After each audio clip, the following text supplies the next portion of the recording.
Welcome everyone to Campaign's 6th Breakfast Briefing event on 2023 on Out of Home, a topic that's very close to us. I am Nadeem Qureshi, the publisher of Campaign Middle East. It's always good to see a packed room full of friends, old colleagues and associates. Thank you everyone for attending and supporting us. We have an amazing lineup of industry experts on highly insightful panels and keynote presentations for today's event. And before I hand over to Campaign's editor, Justin, to get on to today's event, I wanted to brief everyone on the upcoming opportunities and the latest developments at Campaign Middle East. Our next event will be on 7th December at the Palm Baymont, where we will host our flagship Marathon 360 conference on the theme Sustainability, Time for Action. With COP28 taking place in the UAE during the same time, the spotlight is on all sectors of the economy to update game when it comes to becoming more sustainable. The agenda for this year's Marathon 360 also centers around our regular predictions 2024, helping professionals anticipate and navigate the year ahead. On the same evening on 7th December, we will also host the second edition of Campaign Middle East Agency of the Year Awards.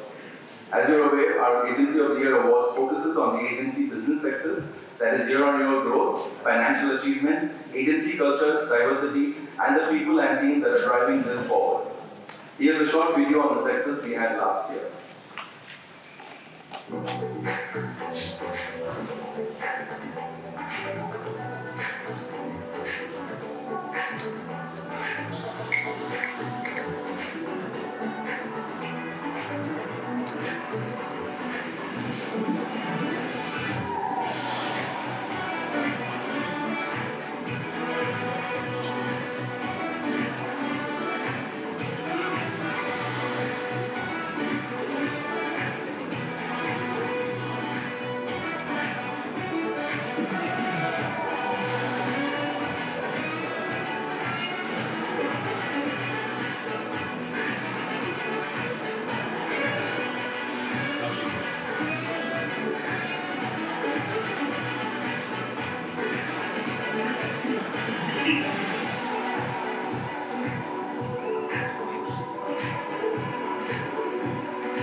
I hope to see you all at these prestigious awards in December.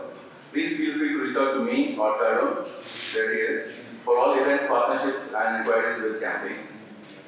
We've also finalized our editorial and events calendar for next year, 2024, so please reach out to us if you would like to plan next year well ahead. Please continue to contribute regularly to Campaign's print editions like our annual directories that we publish mostly every month, such as the Out of Home directory that you have on your tables. And as you're also aware, we also launched this year Campaign's online job section, where you can post and search for the latest jobs and opportunities and career advices from industry experts. We should have these opportunities and a lot more details on our website, social media platforms, and weekly newsletter. So please don't forget to subscribe and follow us in order to get our latest news and updates on all the future events, podcasts, directories, and our print and digital editions. Right, I would also like to thank our partners who supported us for today's event. The co-sponsors are Arabian Outdoor, Hills Advertising, Ipsos, 7th Decimal, Viola, and W Group. You will hear more about them as the day progresses. One last point, as always, I would like to ask everyone to send us your feedback on the content that you hear today. You can see an agenda flyer in front of you with a survey QR code. Please scan it and give us your valuable feedback so that we can work with our partners for much stronger and relevant content. Right, that's it for me. I will hand the mic to now Campaign's editor, Kristen Harper, who will take today's event forward. Thank you once again for attending.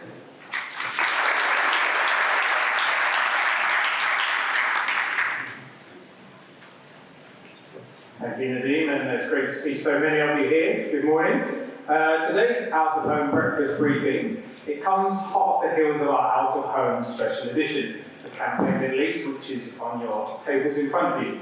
The Double magazine is one of our bumper issues and sees a lot of blood, sweat and tears go into it. Mostly tears, I'm afraid. The campaign editorial team also produced a painstaking map of all the OOH sites within the UAE and KSA, which is a huge task. These include Dubai, Abu Dhabi, Al Ain, and the Golden Boulevard. This year we expanded it to Saudi Arabia, Riyadh and Jeddah, highlighting its growing presence in the region. As we started to put our OOH special issue together, I started to pay far more attention to the billboards and advertising outdoors in this region. Of course, I've always noticed billboards on the side of the road. I mean, you can miss them, they're just so big and so impactful. Whether I'm driving at speed or in traffic jams, they're always so visible. But sadly, it tends to be traffic jams these days that we see most of these billboards. Two hot topics currently on our radar are how high rents have gone and traffic jams, which I can't stop talking about, I'm afraid. But anyway, ironically, the OOH industry is one of the accidental benefactors of traffic jams, as we now spend more time on the roads looking at our artwork and our handy pieces of art. So, anyway, that's enough of that. I began not looking just at the ads themselves, but at the companies that own the billboards. There's some very familiar names to us all, and some of them are here with us today. Indeed, there's some big names in the world of OOH, dominating the public spaces all around us. The industry is forward-thinking. There's lots of creativity, and an increasing amount of data and measurement tools are being used. When it comes to brands, McDonald's, Adidas, Lego, and Danube Properties are just a few of the names that spring to mind, with some super smart campaigns recently that use OOH really well. Out of home has always been and continues to be big, bold, and often beautiful. Just drive down Shakeside Road, as I'm sure you often do, and you'll see what I mean, and maybe admire some of your own assets and creativity. OOH is a thriving industry, as you will hear in detail later. Whether it's in the metro, the sides of buses and taxis, airports, along highways, bridges, and inside malls, the industry is going increasingly high-tech in terms of digital ads and the way it measures impact and effectiveness. And it's an industry that's moving into a new era. As we know, billboards are the oldest form of advertising, but the sector is shaking off its old-fashioned image and rapidly moving with the times, thanks mainly to technology. For example, QR codes on OOH advertising are making it far easier to direct viewers to more information. Digital OOH is also proving to be an exciting medium for brands and offers great potential. So, enough of me. Let's start the Campaign Middle East 6th edition of the popular OOH event, which will take a deep dive into the most pressing topics in out-of-home advertising. So, I'd like to kick things off with our first keynote presentation, Out-of-Home Industry Achievements in 2023 by Moad, CEO of 7th Decimal, who I overheard someone say is the hero of the industry earlier, and I wouldn't disagree with that. So Moad, if you come to the stage. Now, 7th Decimal, as many of you will know, is a research technology company dedicated to the out-of-home industry, providing a set of powerful tools that help advertisers and media owners measure and analyze audience exposure to their OOH campaigns. So, take it away. Thank you, Justin. Is this working? Yes.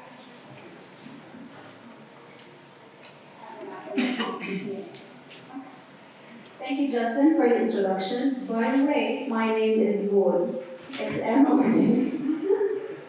It always happens to me, so it's fine. Thank you, campaign, for hosting this breakfast.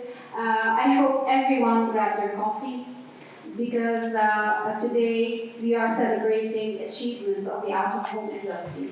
I wish I could offer you champagne, but it's 9 o'clock in the morning and we do not want to send the wrong message.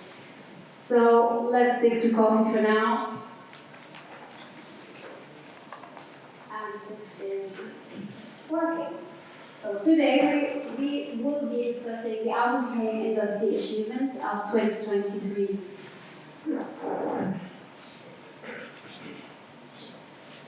That is the global out-of-home volume trend since 2019.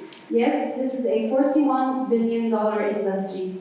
But what I want to show you is the red line. The red line is the percentage of the out-of-home share of the total ADEX. That is basically on average a 5%. Globally, out-of-home is struggling with this 5% share. This is what Tom Goddard, the president of the World Out-of-Home Organization, calls the 5% syndrome. And what does it mean? It means actually, it's definitely not working. What it means is the out-of-home itself has been struggling. It's a glass ceiling. It's called a glass ceiling that the out-of-home industry is struggling to break the 5%. In our part of the world, we're seeing MENA as the out-of-home, as an out-of-home industry, is ranging at 21% share of voice. That is four times higher than the global industry. That is a reason for celebration. But some of you would say, well, yeah, that's old news. We know that we're very high. We know that the out-of-home industry is 20% of the APEX. That is almost old news. But I do have new news. Do you know that in 2023, the UAE out-of-home industry will close the year with around 25% growth from last year? And that is definitely an achievement. If not, then what is an achievement? Today, we are celebrating this achievement, and we're going to talk more about why. I actually took the liberty to ask senior stakeholders about what are the top 5 reasons behind this growth. I interviewed a survey, that is an estimate survey, where we asked, okay, what are the top 5 reasons behind the growth of 2023? We can see that 85% of respondents attributed growth to digitalization of assets. Yes, digital out-of-home grew the market and it grew heavily. We are seeing a lot of digital out-of-home investments in MENA, be it in UAE or in KSA, and that can be a factor. Another factor behind this growth, and that as well a majority attributed to, is the new supply outside the saturated Sheikh Zayed road. And yes, we did see a surge in multiple locations like Suqaim, Hafsa Street, especially in UAE, Al Khair, Mohammed bin Zayed. But we also saw a surge of out-of-home supply in different cities, particularly in Abu Dhabi. That as well is a key factor behind the growth of the out-of-home industry. And it indeed unlocked budgets. What was also part of the top 5 reasons are newcomers, new advertisers. We did see some new categories on board, the likes of real estate. We have also seen the automotive industry coming back, some new banking, as I just heard. They are back to out-of-home. And they basically contributed, according to the survey, to 35% of surveys attributed that. Finally, one major as well contributor is increase in general budget for existing clients. Yes, we did see, according to agencies, we did see a slight increase in the overall budget, and especially from advertisers who are very sensitive on the fraud and brand safety, but also on digital fatigue. Oh my God, we lost you. I thought you're not coming. Yeah. However, what is interesting is that more than half of respondents stated that the key factor of this growth was out-of-home measurement standardization. And on measurement, we also have a lot to celebrate. Let me take you through. launched 4 years ago with the mission to standardize the out-of-home measurement and create a syndicated set of metrics accepted by both parties and both stakeholders involved in the out-of-home trading, that is obviously on the demand and on the supply side. It was never about counting cars or devices, but rather providing a set of metrics that the advertisers of today can use to assess their out-of-home investment and their campaign effectiveness and success. We created reach, frequency, and impression. The out-of-home industry showed a great support to this initiative. And 4 years later, we can confidently say that the out-of-home industry in the UAE is providing a national measurement system to advertisers, and that is an achievement. But none of this would have happened without the collaboration of our partners and their direct involvement in the standardization process. We thank everyone for their time, trust, and encouragement, and money. But today, the out-of-home measurement system is used by the top 4 multinational media agencies, representing obviously their local and international brands. And that is an achievement for the out-of-home industry, specifically in the UAE. The adoption of the out-of-home measurement system in 2023 has been pivotal in unlocking budgets. We helped more than 576 out-of-home clients.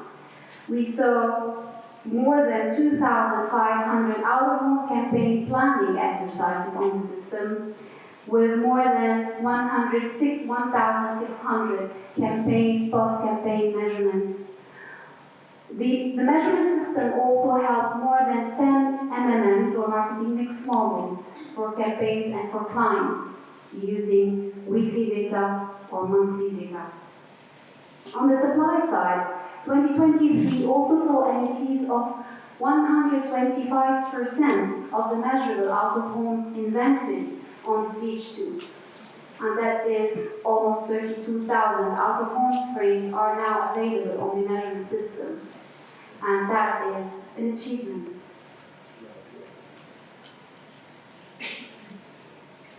But if we look back a bit, the achievement started in February this year, when the out-of-home industry hosted the WOO MENA event or forum, putting the GCC on the world out-of-home map, especially on that work that is involved or that is being done on the measurement system.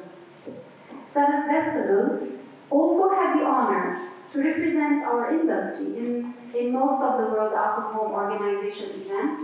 We just came back from Bali, where we addressed national associations in APAC on the importance of the measurement currency and how to build it.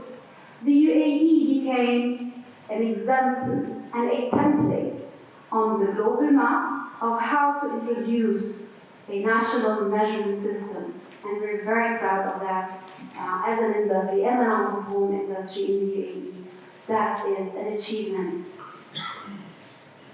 Another major achievement in the industry in 2023, and that is particularly dear to my heart, is the creation of the Joint Industry Currency Technical Committee.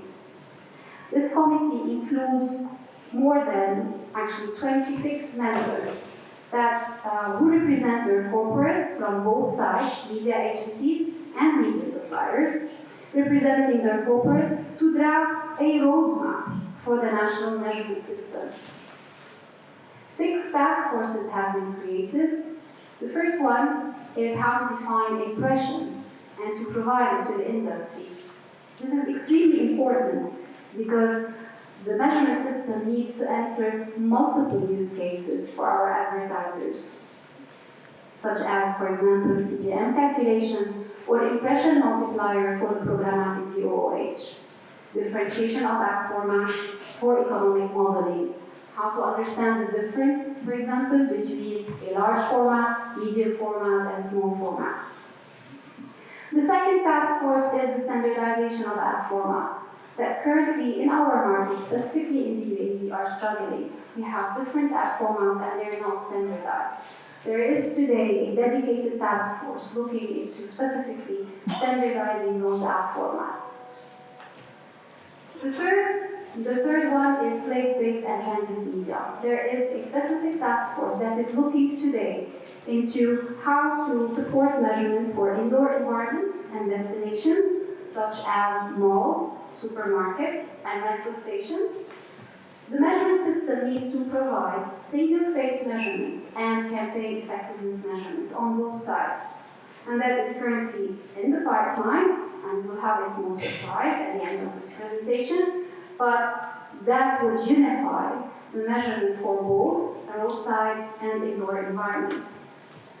Another dedicated task force is around an understanding and measuring scheduled and non-scheduled transit media to support the measurement of bus shelters, taxis, be it on digital screen or a wrapper static screen. Finally, we need to provide more than exposure metrics on out-of-home. The out-of-home is more than simply understanding exposure, be it reach and frequency. The out-of-home has the potential to provide attention metrics and what we call qualitative metrics.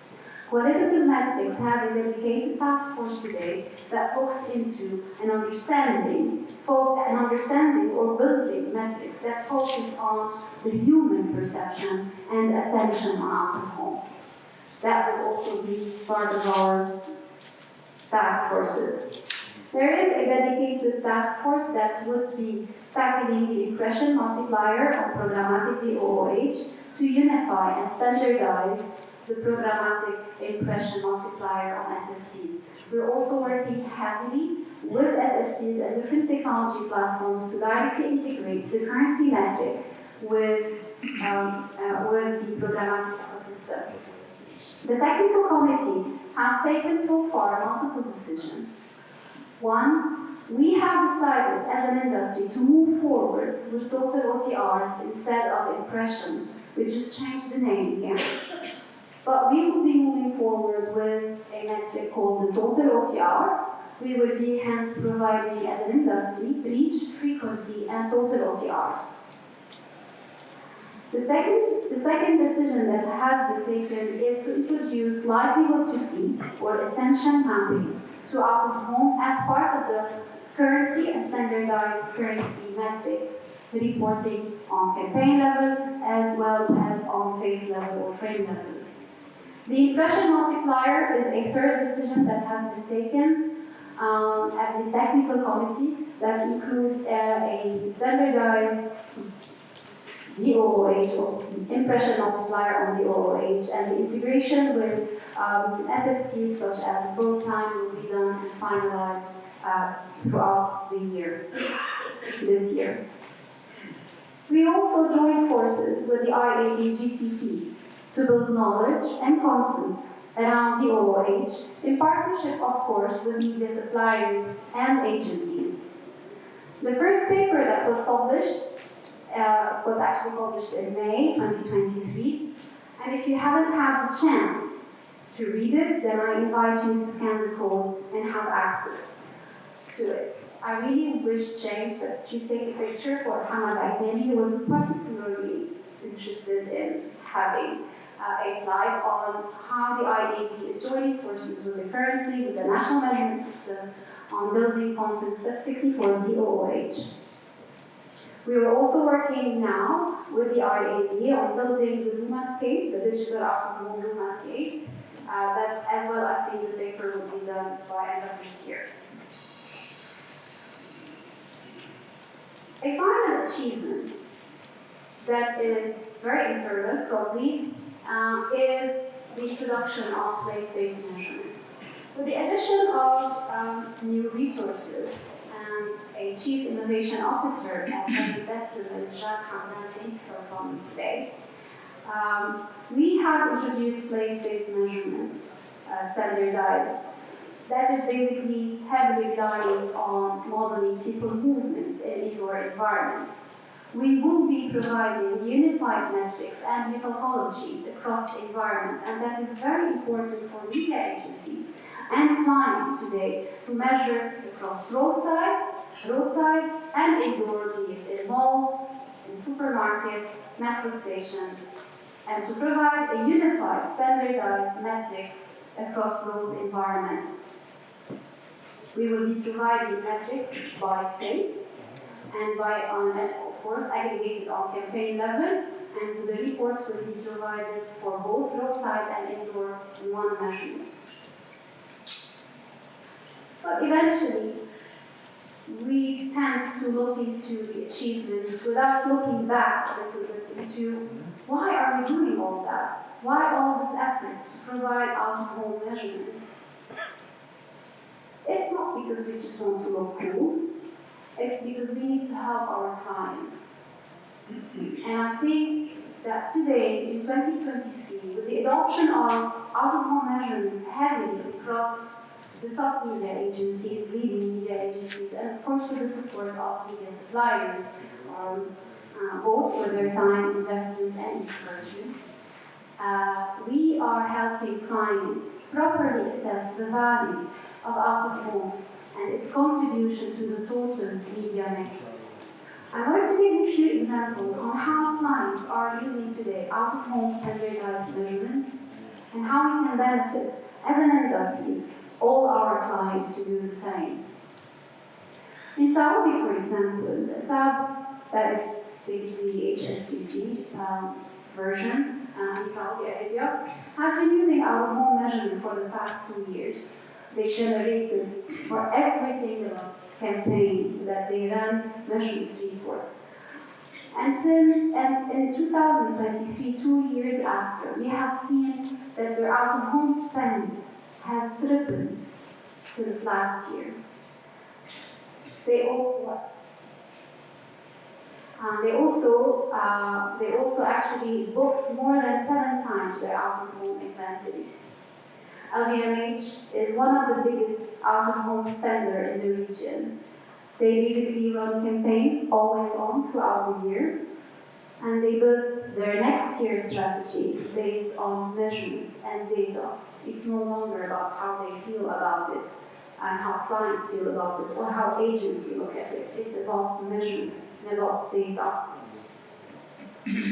Finally, since Nadine started shouting, I'm going to share with you a study that NSE has shared with us and has shared with the out-of-home industry technical committee. What they did is reprise the research arm. They ran an FFN analysis. This is, by the way, very important for us as an industry to know what is important to our clients and how our client is looking at data to assess our assets and to assess out-of-home in general. This is extremely important, and I invite you to look at that. What happened is that they ran 2 different exercises. The first one, you can see the contribution of out-of-home to the total funnel, to the total consumer journey funnel. On the left is the initial model, whereby the data that was inserted for out-of-home was based on budgets, on the money invested. Then they ran the same exercise using street OTRs and impressions. The same FFM analysis showed different results. What is the difference between that? If you look a little bit into what is the contribution of out-of-home, if we take into account only budgets, that would be 13% contribution of out-of-home to the total sales, on the left there, 1.53% for consideration, and 4.87% on awareness. Whereas in reality, when they used street OTRs and impressions, the contribution of out-of-home was way higher. So we can see that the actual contribution of out-of-home to the total sales was actually 18%, whereby to the consideration was 70%, more than 70%. And the contribution of out-of-home to the brand awareness was effectively 11.28%. What does it tell us? It tells us that if advertisers today and media agencies of today use proper data and proper metrics, that would properly value our assets, properly value our industry. If we're wrong in our reach, if we're wrong in our impressions, we will be devaluating out of home. And that is definitely has a lot of negative impact to the out-of-home industry overall. So today, advertisers are currently using data, are currently using metrics. There is no more, I haven't actually heard about, no, we don't use data, unless you're very resisting it. But no, we're not using data because we don't need data. Yes, you do need data. The out-of-home industry needs data, and they need solid data to properly assess their out-of-home investment. As a final note, because Nadine is going to kill himself, I want to thank, by the way, every partner who has worked with 7 Decimal to build this national measurement system, specifically in the UAE. Thank you for your support, but also your contribution. We have worked more than 3 years together, 4 years now together, and I think we have created some pretty cool achievements for advertising and for the out-of-home industry specifically. For those out-of-home industry stakeholders who are still not on their currency, I would definitely ask you to join the currency today. Thank you so much.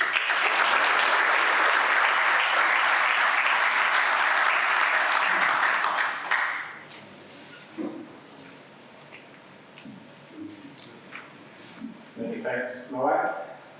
Got the pronunciation, apologies. I often get called Justine, so I flipped you as well, so apologies. So yeah, there's definitely a lot of progress going on in the industry. That's our first keynote presentation. Now we move on to our first panel, which is on outdoors' role in omnichannel campaign planning, and is brought to you by Viola. Before I welcome my panelists onto the stage, we'd just like to show you a short video from Viola.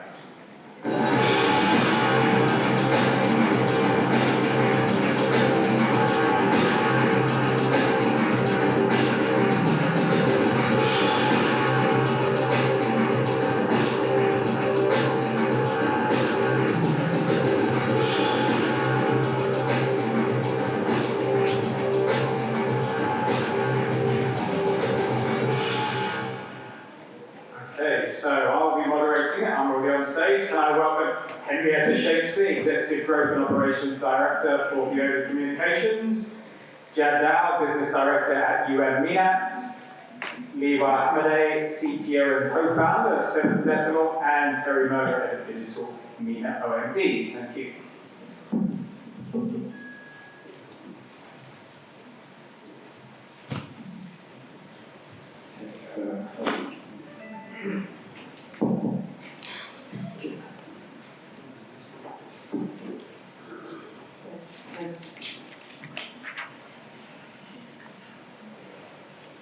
Okay, thank you all for joining me this morning. I know it's a very busy period for all of us, so it's great that you can make the time. So yeah, today we're going to talk about outdoors' role in omnichannel campaign planning. So let's kick things off. So let's talk about your opinions, why a brand should pick OOH. And Terry, can we start with you? Absolutely. Look, I think out-of-home, particularly within this region, we see out-of-home having a disproportionate impact on media, and that's coming from the set of digital. Out-of-home is it's probably one of the most effective awareness formats we've got access to, so increasing to make sure that it is present in the media plan, particularly when we're trying to drive awareness, trying to drive high-level consideration, trying to build brand impact. This is the medium for doing. Absolutely. I mean, I'm fairly new to the region. I've seen our OH here is so impactful, so much bigger than the UK and Singapore where I was before.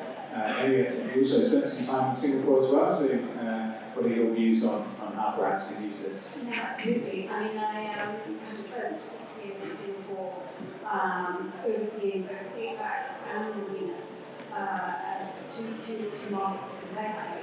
By far away development and acceleration of digitalisation technology has just all through the group in external of the world. From a media owner's perspective, obviously I've been at for 25 years, and our challenge has always been to really highlight what we call IRL to URL. So we really want to highlight the key USPs of OOH and now DOOH to really bridge the gap between in real life and physical and digital. So from a media perspective, it's the same message, but now with technology and the creative innovations that are possible with that's really our key message to provide Definitely a lot of acronyms, so OOH, COH, I'm told not to mention FOH, IRL, URL. Leo, what's your take? I think because it just simply works. We're all here today because we believe in this industry. So from our perspective, out of home, because it gives us more money, we generate more revenues. But from a data perspective, because it simply works. There was a study that was conducted by OMA, so the out of home Media Association of Australia, with neurosciences. And it actually highlighted that when we are outside, we are 2 times more alert, okay, and we are 2.5 more alert when we are outside than when looking at digital screens from the comfort of our home. And then neurosciences attributed that alertness, or that heightened alertness, to receptiveness of marketing messages. So when you're more alert, you're more receptive to advertising. So it's the perfect medium to reach people if you want to get a message through. Another thing that I would like to mention is what I call the positive negatives, which is basically it's non-fraudulent, it's non-intrusive, okay, it's fraud-free, it's brand safe, and it's out there for you to see it without it being intrusive, without being imposed on you, similar to what we see on digital or online. Jana, down the end there. What's your opinion on this? I mean, look, we've seen the research just earlier from Morgan. We know that outdoor works and has a far greater impact on the issue. But ultimately, outdoor kind of bridges the gap between real physical work and online experiences while operating in a brand safe environment, tapping into large pool of audiences, while also being able to kind of provide the opportunity to select premium locations versus other media. We also know that outdoor does not rely on cookies, does not have any ad blockers, and still drives business and scale. I think you all mentioned that brand safety, which in these times now is super important, and that's where OOH really sort of is head and shoulders with that brand safety. So moving on to my next question is really how it fits into the omni-channel journey. So we can stay with you, Jack, and just give your opinion on that one. Sure. Look, in today's world, the consumer journey is non-linear. It's quite confusing and complicated. It makes our job a lot harder. So, for example, if you take this scenario, someone's on the internet, is interested in a certain ad, product, ask to cart, and for whatever reason, they get distracted and do not complete the journey. So a couple of days later, they see an ad on one of the outdoor formats, is intrigued, drives to the brick-and-mortar store and doesn't purchase it. So that's one way of looking at it.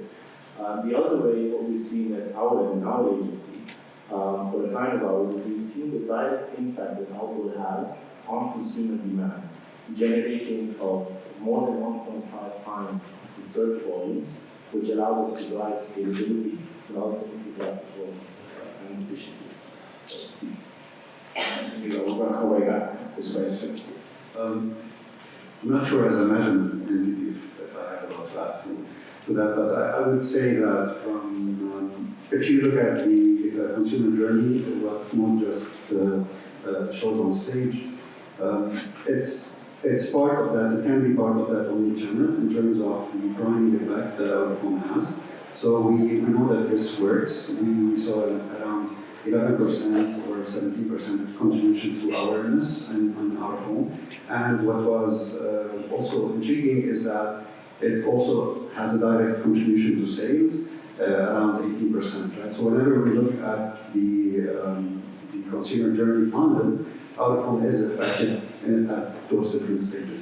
I would also look at out of home from the perspective of complementing digital. So one study that we have done for ALJ, Jamil and KSA, showed us that the effectiveness of out of home in driving people to their showrooms was remarkable, especially when you compare it to digital. But the interesting part, going back to your question on the channel, was that when we combined that out of home with a digital campaign that was running, the gains that we get in terms of the prolonged exposure or the prolonged attribution to footfall was significant. So we saw around 20% footfall attribution coming from a combined out-of-home and digital campaign, compared to around 3% in the best case scenario for digital people here, if you run only a digital campaign without out-of-home.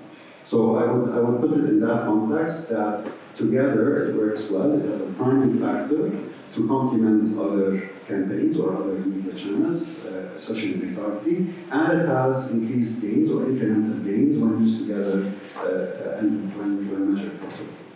Absolutely, that complementary sort of mix there, the digital and OH seems to be doing well. Henrietta, what's your views? Yeah, so I mean, at a risk of sort of repeating what you said about the full funnel approach, which every marketer's dream is to have those fluid comms that really sort of is able to, in a very plotted and seamless way, convey storytelling all along the consumer journey. And we say that, out of home, digital or static, classic, has a key role to play in that. I mean, post-pandemic, we've really seen that OOH is, in my view, I'm biased of course, but is the only real cut through when it comes to the digital sort of saturation. And we usually say that outdoor is there to seamlessly augment and extend and increase the touch points that you have with your omnichannel campaigns, so that ultimately you drive full funnel and bottom of the funnel call to action and performance. Terry, I know you're a digital man, but I know you... I love how Leva says he's got nothing to say and absolutely just takes the words out of my mouth. Some really good numbers there, and they really justify the value of out-of-home in an omni-channel. And I think it also works in the reverse. So what we see is by mirroring your digital creative on out-of-home, we also see an increase of up to 13% in engagement with your digital creative as well. So that brand impact is really clearly there to see that people just have that trust in a brand that they see on digital if they see that same message echoed on the format like out-of-home. That's a good point. How it works in reverse as well, yeah. So moving on to our third question, how effective is OOH in these times of digital media saturation? And that is for anybody who thinks an answer first. Okay. I think a lot of the numbers that were presented just then are entirely relevant to this discussion. Out-of-home is the key, is a legal instrument, but it's also a massive boost to your digital assets. A campaign that is properly planned, omni-channel, out-of-home and digital will always be effective. Always be a campaign. It's just one or the other. Yeah, I think again, it's repeating. I think the augmentative possibilities with out-of-home are really key. And just to really echo what Terry was saying, I really think that what we're going to see more and more, 2024 and beyond, is repurposing. So repurposing digital content and literally drag and drop into automated to just drive that perception of digital environment. Okay, Jad? Yeah, I mean, in today's world, the attention span of the consumer is an all-time low. And we have a kind of limited ability to process this and ourselves. So an output actually does the job of cutting the trust. However, in my opinion, if you want to make it that more effective, it actually boils down to three things. The first is the location and type of format that you're choosing, obviously depending on the purpose and objective of the campaign. The second is the creativity and messaging behind it. So how creative and simple is the ad need to be to actually get at the attention of your consumer. And lastly, audience targeting and measurement with the likes of partners such as speech, we're actually on the right track to provide better accuracy and less latency when it comes to us. You say that attention was an all-time low, so it's still, increasingly challenging to be able to sort of get those eyes engaged. I know that's not my little brother. I think all of us as well, probably our attention span is sort of decreasing all the time. So staying with you, Jad, how is OOH used as a performance driver to complement digital advertising? Look, historically, I think due to the lack of availability of measurement, media plans and outdoor media plans used to kind of get approved without really knowing the impact that outdoor has. However, times have changed and we've evolved. Obviously, the creative formats and the opportunities have kind of evolved to be able to drive business results. However, we also kind of need to ensure that we don't go down the rabbit hole of the last click attribution back in the early days of digital. And we kind of need to understand the entire effect that outdoor has on the entire funnel, let alone, say, purchase intent and purchase. And we also know that ultimately, when you generate upper funnel results, it has a profound impact on lower funnel metrics. Anyone else making to weigh in on that? I don't like to position the out-of-home as, when we think about it, it has to have a contribution to performance, right?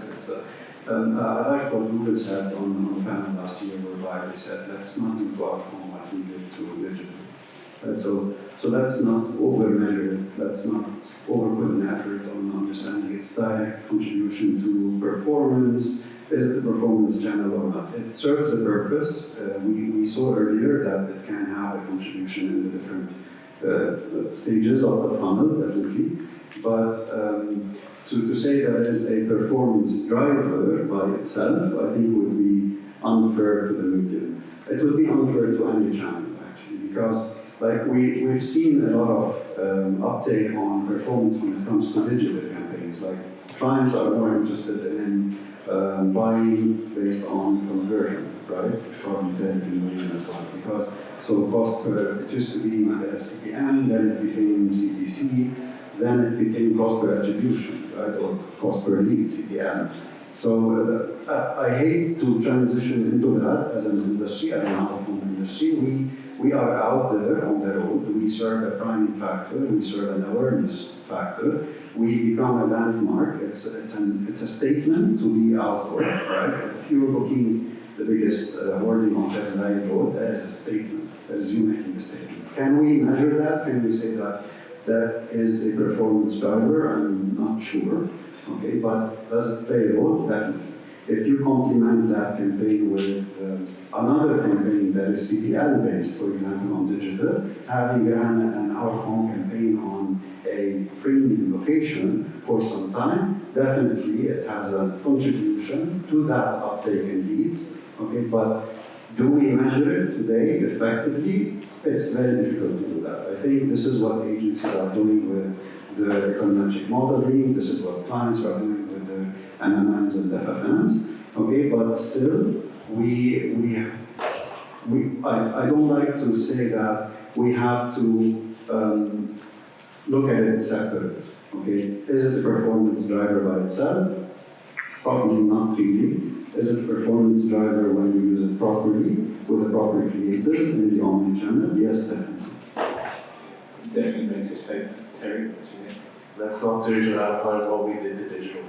That cannot echo that enough, because what happens with digital is you end up with this hyper focus on conversions, hyper focus on whatever objective you're trying to reach, and over time, budgets just become in search because Google wants the media and European wants the measurement, and there's great synergy there.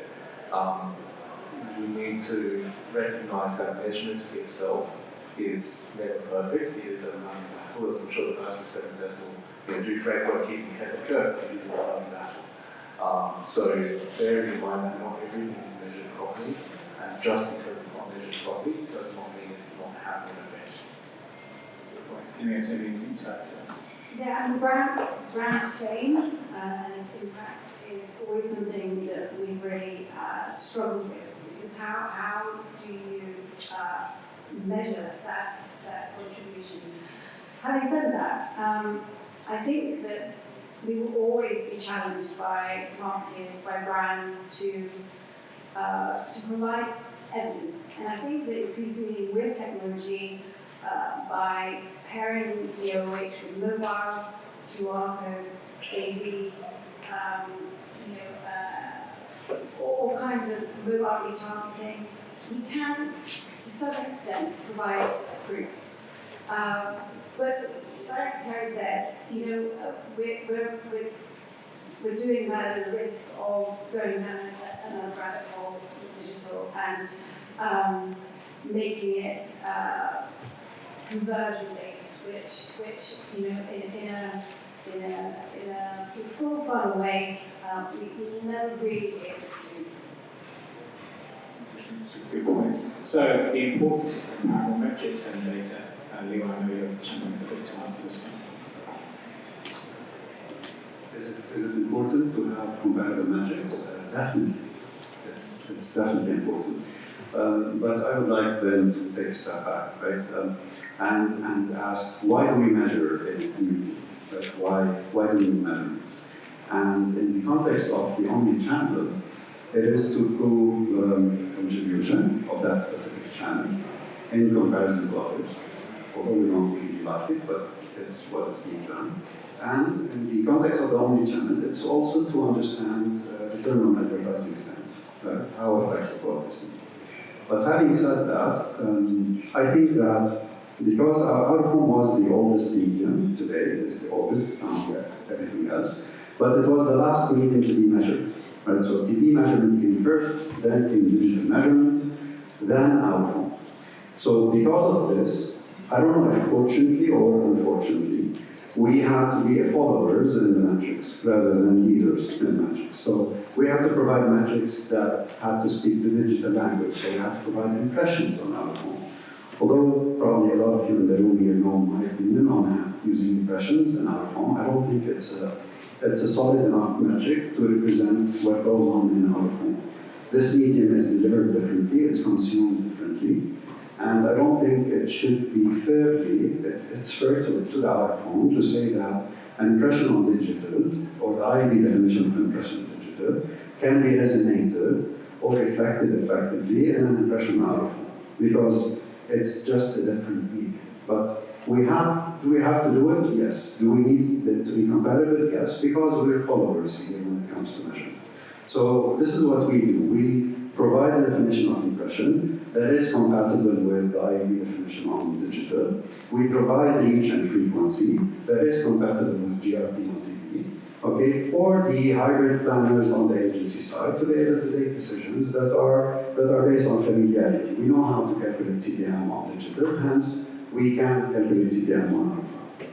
But now, having said all that again, I would say that we have a chance today as a medium to also lead on measurement. Out-of-home has a lot of qualitative metrics that can lead to other media channels. So today, if we look at how this medium is delivered and how it's being consumed and how people interact with it, there are a lot of qualitative metrics such as attention, dwell time, speed, likelihood to see, creative impact, and those metrics can give out of home a chance to lead, and then other media to follow when it comes to highlighting an impact of an advertising campaign. Janet has communicated with Marshall. How can you add to that? Well, I mean, you pretty much said a lot of things. I do agree to a large extent, but at the end of the day, in today's world, in the absence of a lot of the measurement kind of KPIs or metrics that we were talking about, today we only have impressions as a sort of source, right? Or total OTRs, right? So with that in mind, we're easily able to calculate CPMs, for example, and just compare to other media, which is imperative today to be able to compare. But also, we're able to take a step further, and Malcolm showed earlier, where we can use impressions as common denominator across all media to actually impact and understand the impact of every media in modeling exercise, not only mindset. So it's really just following for a while, and then now's the opportunity to start leading to actually come up with very specific metrics that are useful. Okay, so let's move on to your predictions for OOH in the coming years from your individual point of view. As you start detail. Media is in a really interesting place given how predominant OOH is to maintain that position. What we really need to see from media owners is an increasing shift towards digitalisation. That will lend a lot of power to the industry in terms of the sort of creative, being able to get this video creative to a digital billboard is going to be something more impactful than trying to create a link between a video campaign and a static billboard, for instance. So digitalisation, both in terms of the assets, also from a measurement perspective, that's going to be one half of the equation that OOH needs to succeed. The other half is the conversation that clients and media agencies are having in terms of how we measure, what we measure, how comparable certain media are. Is the impression of the element stream really as impactful impression of a more these are pitfalls we need to watch out for when we move towards a more measurable outcome. Henry, your predictions for outreach? Well, I think a bit of an answer to the previous question as well, in terms of why measurement is so important, why comparable measurement is so important, is to really future-proof OOH, not just for MENA, but to make sure that we continue as a medium to get our share of budget. I think that sorry, I lost my train of thought. Yeah, so that was the answer to the previous question. I think listen, for this region, I saw I could talk about programmatic, but I think that 2024 and the next couple of years really will see a gradual move towards more probably PMP deals and then automated deals, gradually more towards programmatic and hopefully multi-market programmatic deals so that we can increase still further our share of international budget. So yeah, I think programmatic will be sort of Surprised we used programmatic came so late in the conversation. I thought it'd be one of the top things we'd be discussing. Anyway, how about you? I definitely resonate with Henry on that when it comes to automation more than programmatic. I think automation will be mainstream going forward.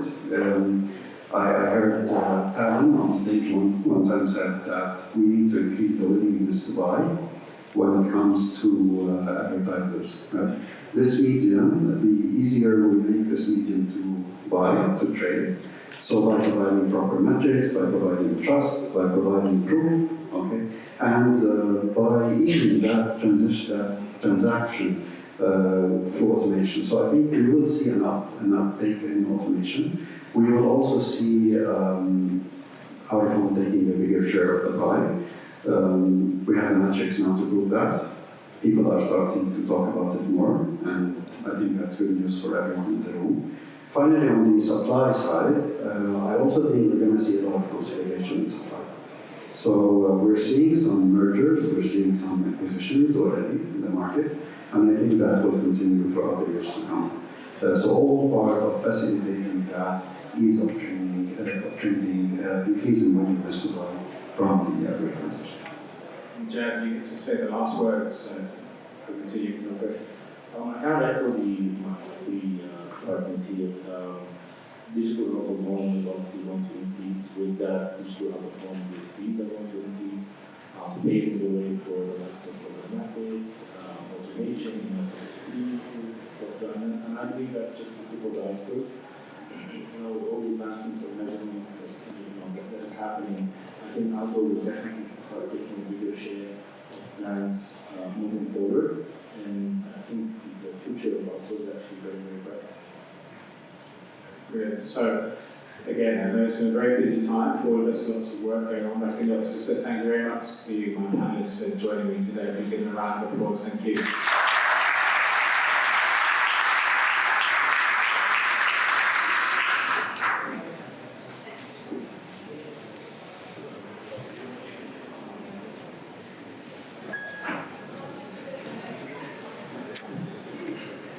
Okay, that was our first panel.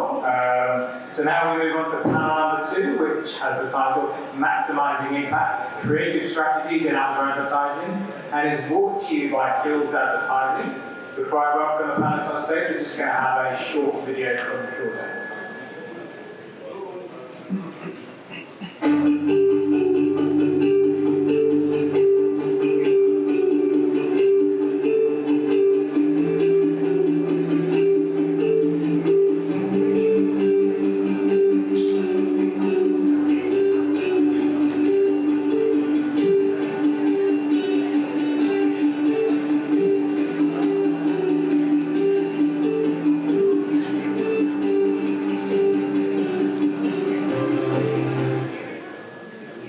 Okay, Fields Advertising. So let's welcome our moderator, Hila Mamani, who is the General Manager for Fields Advertising. And we'll be joined on stage by Ula Vidanska, who is the Head of Marketing Middle East at East Africa. With some fans in the room from Lego Group. Pauline Rally, who is the Group Director of Spark Foundry. And Zaina Kawas, who is Executive Director, Head of Brand and Marketing at Standard Chartered Bank. Thank you.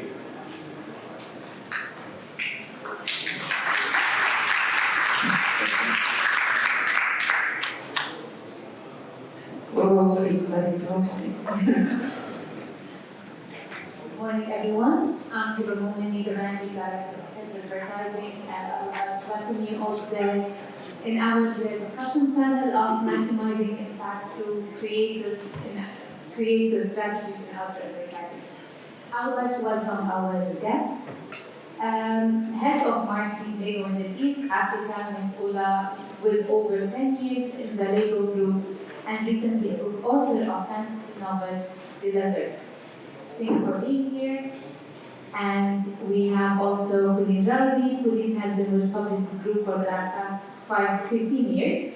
She had the privilege of working across various verticals, including sports, tourism, banking, and lottery. Currently, she manages as the business lead for LVMH business in MENA region. And welcome back, Pauline.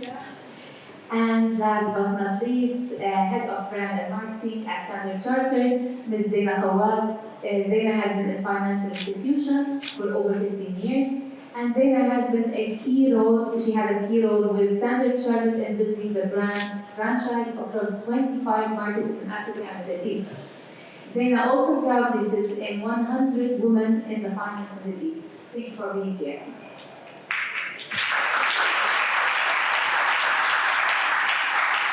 Beginning of this year, we had an extremely creative execution by Lego. And it was such a pleasure working on this project. It was really fun working on it. Ola, could you please explain to us the story of execution and how it started? Yes, so hello everybody, and for those who haven't seen it, the execution that we are discussing today was done during Ramadan period, and it was part of our Ramadan campaign that was called Building Bridges. And with this campaign, what we try to do is, first, we try to define the role of the brand during that special occasion here in the market. And what Lego does the best is to bring the families together around playing. And as we know, Ramadan is a special time of connection. That when families really visit each other, where families have that time of togetherness. And this is where we wanted to show through the children's eyes that this is the time to reconnect, to build bridges. And that was the big concept between the campaign itself.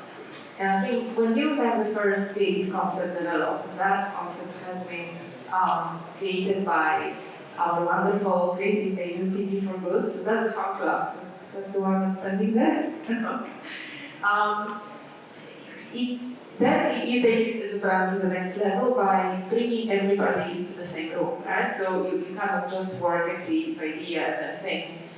I think previous panelists were also speaking about using out of home as a digital advertisement almost, right? So copying what you do in other media and just putting it in out of home. That is for me not the way to use out of home.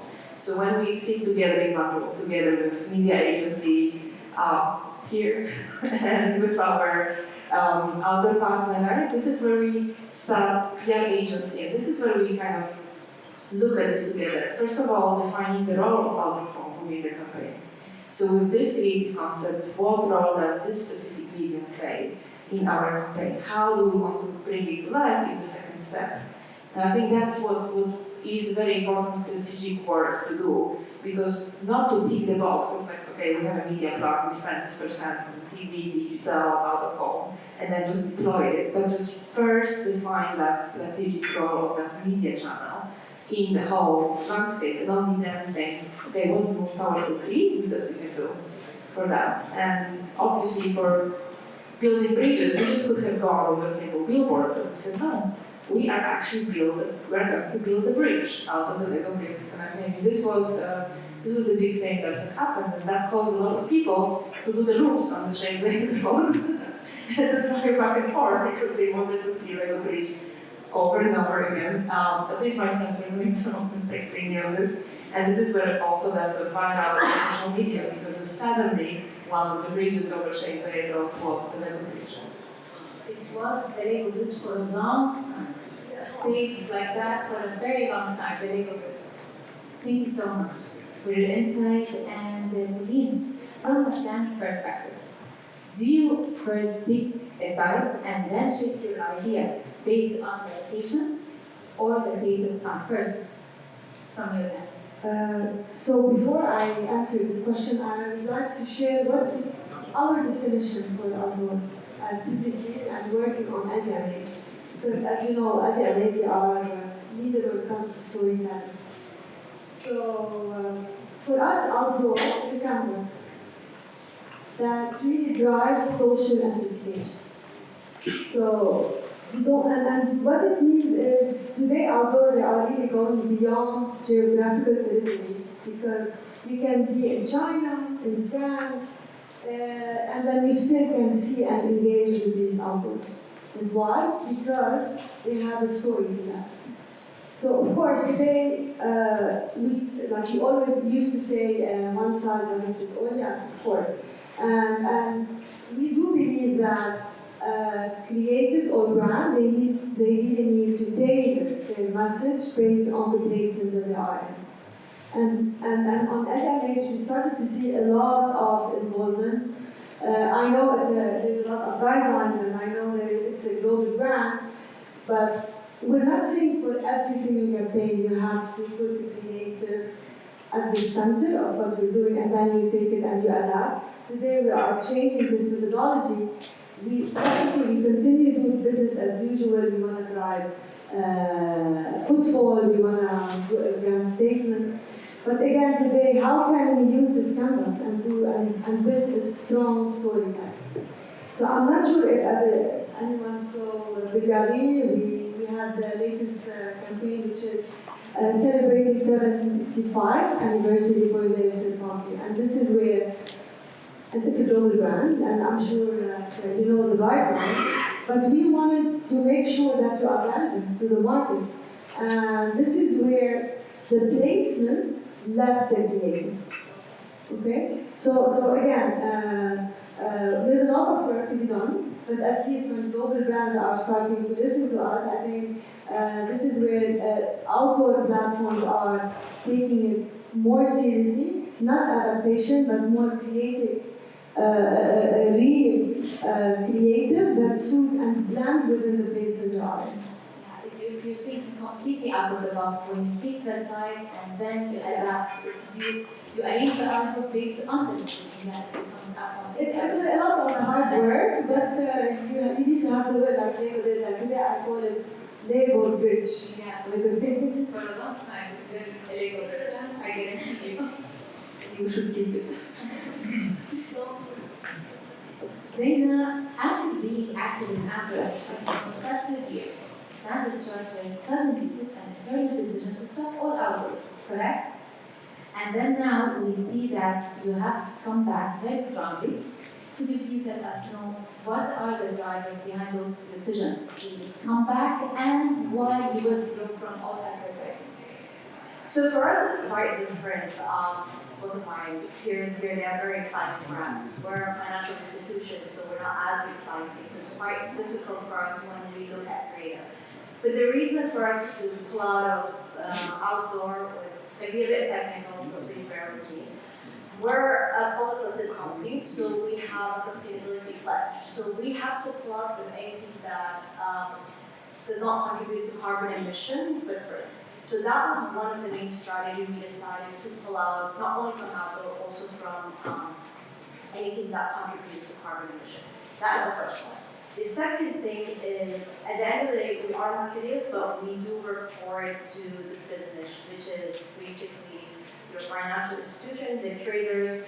They don't understand anything that does not have metrics. And it was very difficult for us to explain to them how outdoor brings in the value and return on investment. And hence why the decision was from a global perspective to move 100% into digital, knowing the opportunity cost of that. 2 years into that, we realized that was a big mistake because we've lost completely on the brand awareness and recognition. So we decided from spending zero on outdoor to put a 50% budget on completely on outdoor. And we've seen the change in the brand perception. So in the last campaign, we went back to outdoor this year in August, and we're still on outdoor at the moment. And we've seen 87% increase in our brand recognition. Once we saw these numbers, we worked with our agency and with the suppliers to see what is the conversion of that. Because it's really good to have brand awareness, but we're a bank, we are in the business of making money. And that's the reality of the situation. So we looked at we asked all the customers that actually saw our ads. We had a focus group, and then we saw that our business actually grew, our book grew 5%, only because of outdoor advertising. Now, outdoor advertising has been one of the biggest metrics we use at the moment, and we see that without outdoor advertising, we cannot succeed from a brand recognition perspective. And this is an overbanked market, so if you're not out there putting out your brand, you are losing a lot. This is very interesting. It's a very interesting case that you look at. The comeback and why you came back, and you felt that it wasn't the right decision at that time. So there are two ways we look at it. The sustainability angle is a very important angle that we're still trying to work with our suppliers on that. Like, after the artwork gets pulled out, what do we do with it? How do we support the environment? How do we support the community? So this is a very important pledge for us, and this is something that we want to work more and more in the coming years with our supplier. What can we do with the outdoor? Because we are committed for the next 3 years that most of our investment will go on outdoors. But actually, we had a early discussion, and you have mentioned that you have a very niche market. And we had a discussion that this can be also, we can work with them, the result can be achieved with the measures that we are offering right now. That's actually, it's good to be here because you get to hear from different people. I know agency narrative is always different than outdoor metrics is, and the colleagues on the first time. But the client narrative is always different. We care about what our investment is going to bring back to us, and companies like Decimal is very important from a client perspective to see how the transition can happen and how you really put the money and make it work. Great. We have the results of the creative execution we just now we have mentioned, and effective decision in terms of outward-friendly allocations. Yeah, talking about the results, right? Yeah, so we have not been also very big on outdoor before. Also because we mostly advertise the kids, so it's for us, the outdoor is a very broad medium, so similarly, it's not such a narrow audience, it's quite a lot of kids out there. But there would be a question, is this the most effective way to target kids, right? I think not, I don't think it was just a matter of this execution, but it was a matter of watching the collaboration and this execution coming together. If you have the right partners, right? If you have them really working together with the media agency, with the creative agency, and with the supplier, coming together to the table and bringing the right idea, the right location, the right placements, and the right strategy for it, that's what is convincing me right now to invest more into outdoor, that we're having the right team in place. So that's how actually my current, I am getting quite a lot of emails, speeches that I forward to someone. It's like, hey, I'm the outdoor supplier, I have 180, city lights or something. Honestly, I don't care. We had one bridge. I don't need 180 city lights. I need a team that I can rely on that can bring good ideas to life in a standing out way. The outdoor for me is not the billboard, right? It's like what role does it play for the brand? Very true. Very true. Even as a brand lead at LVMH, do you feel outdoor excellence execution, which the discussions we had with you earlier, are the way to achieve the best impact in outdoor advertising? So, of course, like for us, for LVMH, outdoor plays an important role, and we do have to measure it. Like, definitely, we have a great partnership with Stitch. We always try to get all the numbers because it's helping us because to grow and to see which partner we need to work with and so on. But talking about outdoor excellence for us, it's totally different, and it's going back to our subject today, right?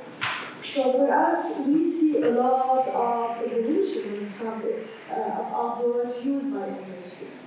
And I can list some trends we've been seeing, and it started maybe in Europe and in the US, but it's also coming here to the region. So first, of course, everyone is seeing 3D and how today brands are really trying to get the audience immersed with their creators through 3D execution, and we've been seeing this. I don't believe now it's something new. It's been there maybe the last 1 year, but it's making it different, and the one that you always remember when they take the placement as a first choice, and they build the creative around it. And this is where you start to see the seamless story. This is one. Second, we started to see a lot of brands that are tapping into uncharted territories like land. So we started to see not only outdoor, the one that we know, the bridges, which is definitely something that we use all the time, but today there's a lot of brands tapping into landmarks and really creating this legacy and showing each market that we understand this market and we want to be relevant, tapping into your iconic landmarks. Like we see a lot in Saudi, we see here in Dubai, how the brands are really mixing their legacy with the cultural and historical landmarks. I hope I will remember that one.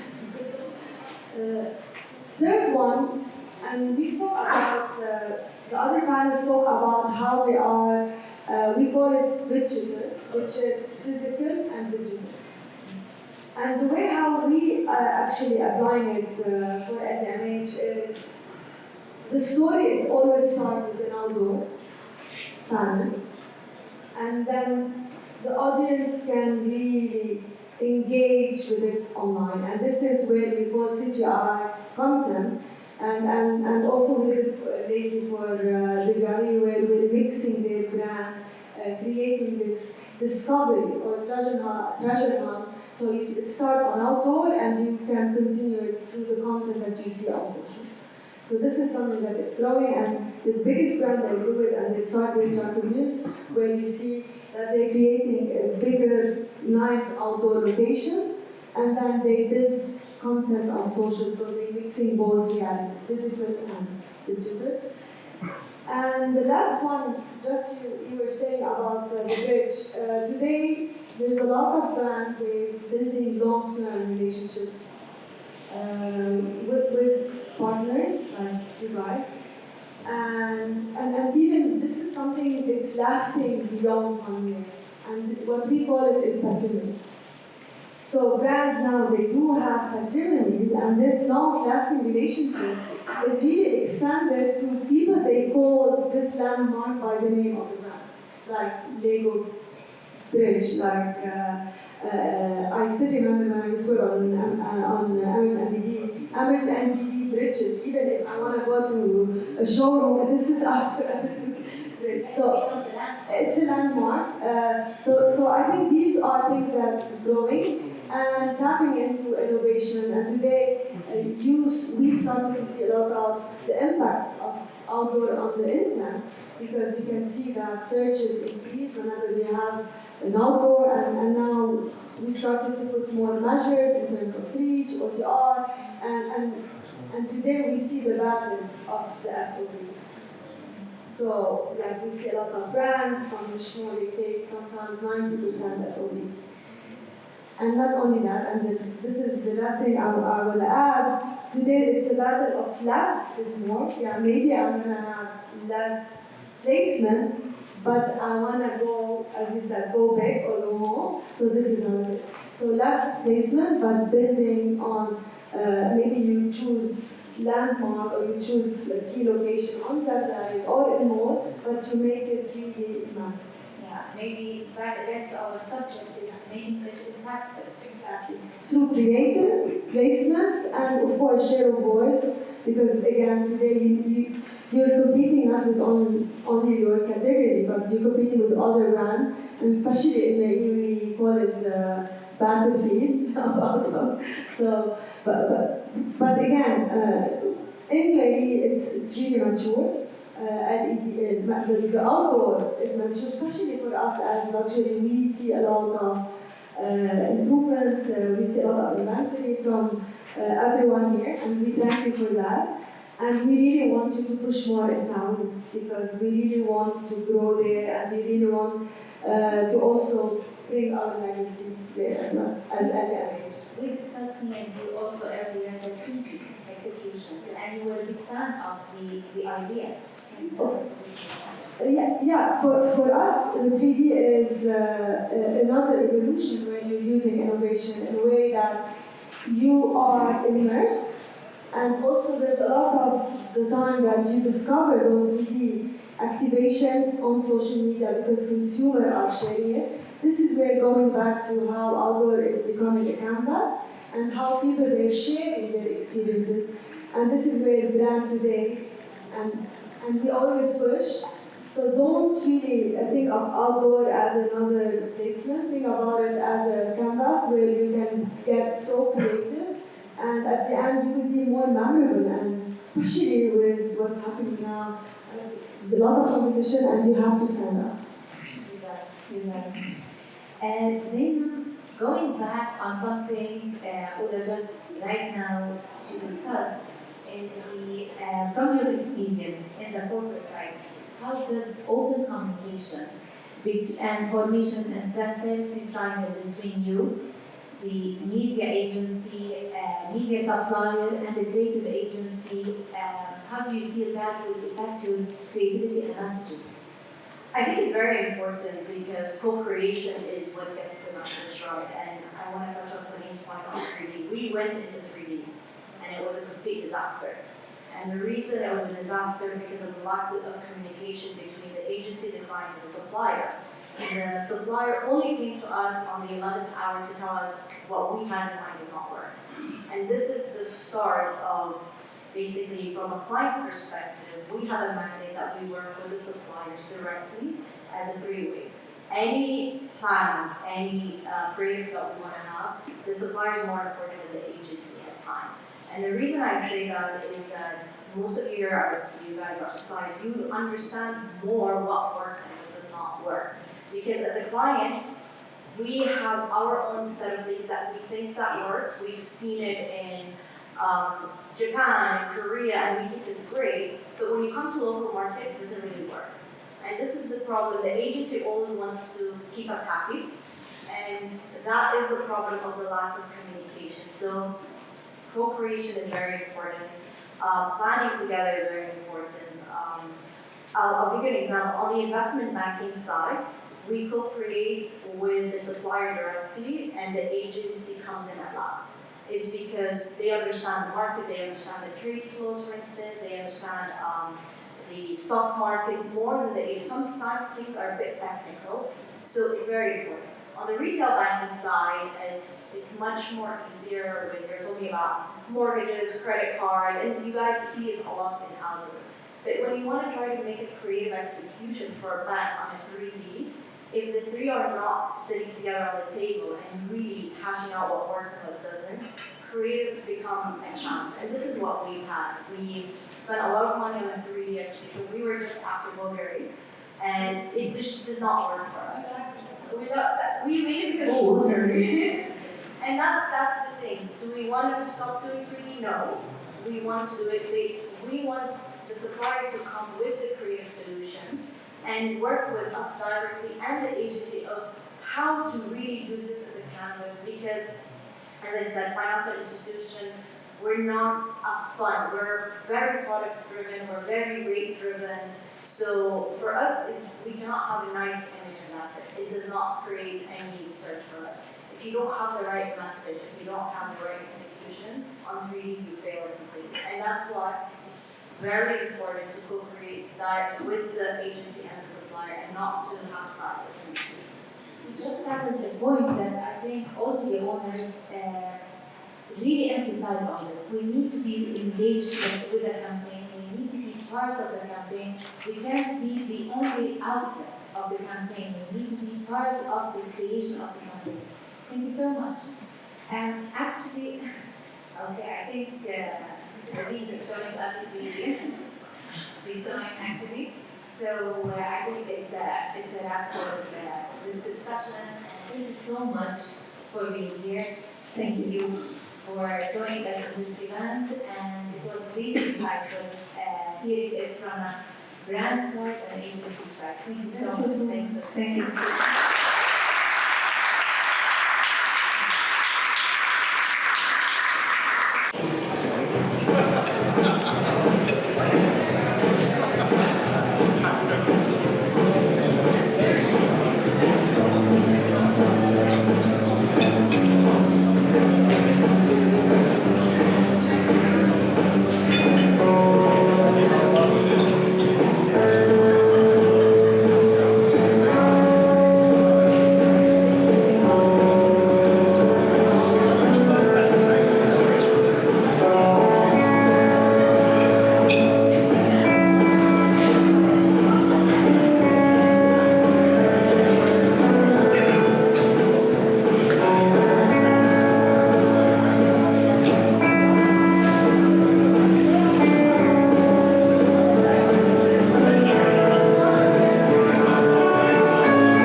Hello, can you hear me? Okay, I'll have to look at it in a bit.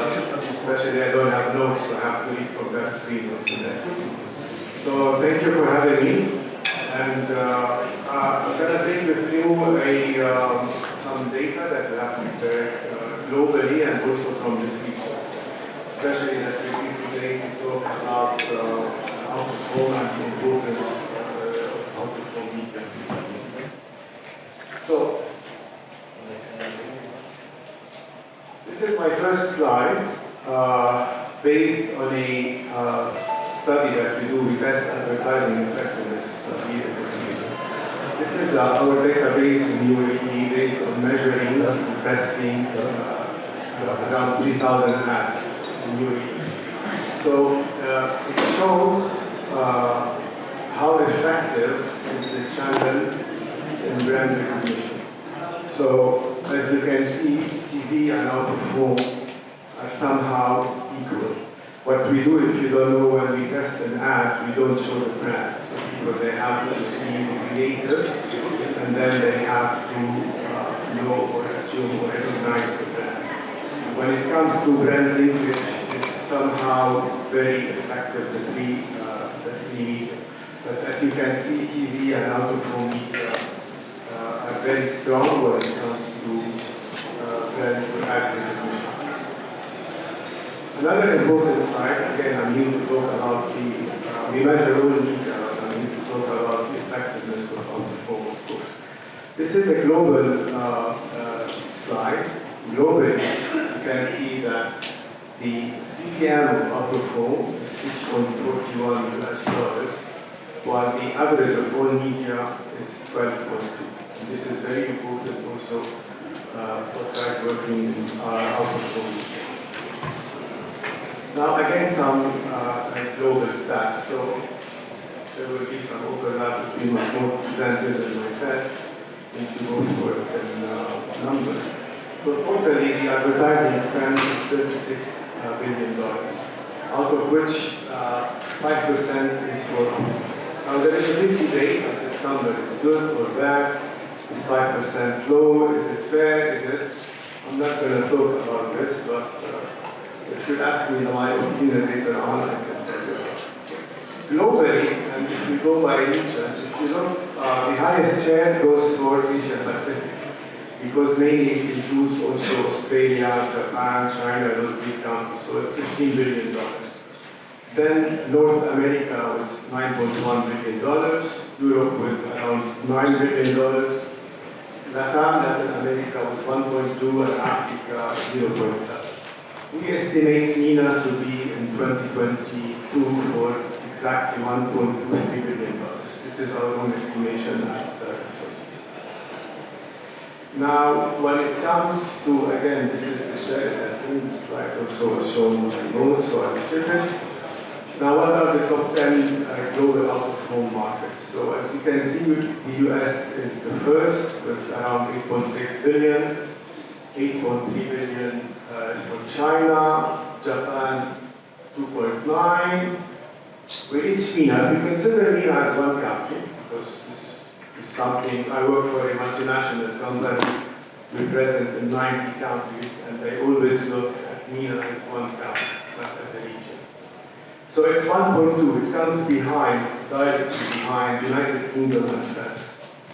I have to say something here, which is going a little bit out of script. So we're talking about measurement and the importance of measurement and how a lot of people in the panels were talking that measurement is important. Some people were saying the lack of measurement, etc. So I know personally in the United Kingdom and France, where we measure out-of-home media, the yearly contract is close to 10 million pounds in the UK and around 10 million euros in France. So for 1.4 billion and 1.3, advertisers, media, they pay this amount of money. So this is very important. If you want to have very effective, and we're talking about measurement, you need to take into consideration the cost of this. It's very costly to measure media, especially out-of-home. So that's a small remark for you to understand. If you want to have effective measurement, a state-of-the-art measurement, there is a money that you need to pay for this. And then the other countries. So for me, MENA to be there is very important. And and shows how important out-of-home is in this feature. Now, if we look at the digitization, out of the total out-of-home spend, what's the percentage of digital? So you can see the highest is in APAC, close to 40%, Europe around 38%, America 29%, close to 30%, Latin 20%, Africa 11%. I didn't put MENA because we didn't do this exercise, and I don't want to show something that I'm not very sure about. But I'm sure that it is very close still, and there is still a lot of room for digital out-of-home to grow in this region. Now, talking about effectiveness, I'm happy that I'm talking also after the panel of the ladies before me, we were talking about effectiveness and creativity, etc. So some people would say that effectiveness now is the new reach. So, talking about out-of-home media, I mean, needless to say that it has very high reach. You have 24/7 exposure, patient targeting. These are unique things for out-of-home media. There's a lot of engagement and also witnessing a lot of digital integration. So what are the key factors for effectiveness on out-of-home? This is a global study that was done, and I want to pause for 30 seconds, and I want you to give me your opinion. What do you think is the key factor behind effectiveness on out-of-home? Is it creativity? If you agree on creativity, you can raise your hand. Okay. Is it location? Most people, they say location. Is it the brand itself? Targeting? Is it the frequency? Number of frequencies. Cool, I'll show you the results. So, it's 40% creativity. Again, I'm happy I came after the panel of the ladies. Just, I know creativity is very important in all media, but specifically in out-of-home media, it plays a big role to contribute to its effectiveness. So it's 40% creativity, 30% location, 20% the brand itself, the targeting of the media plan, whatever, 9%, and the frequency is 7%. And this confirms what the lady from Lego was saying here, that she put only one bridge and then it was branded as the Lego bridge. I know this is for some people because most of you said the location, but it came as a surprise that creativity is the the biggest key factor in effectiveness of out-of-home. Okay, also from a study that we have done in 3 major countries in the US, UK, and France. So it shows also uniqueness in creativity. The more the ad is unique, the more it contributes to ad recognition or to branding. This is an example of Adidas on out-of-home, which an ad that's considered as a very unique ad, and those were the results and how it attributed to the ad or contributed to the ad recognition. Now, a small slide about, since we're talking a lot about measurement, so I want to say how out-of-home media is measured. There are 2 schools in the world for out-of-home media. One is based on panels and surveys, which is people-centered. So everything starts from the people. We're measuring people, and then it extends to measuring the total population of them.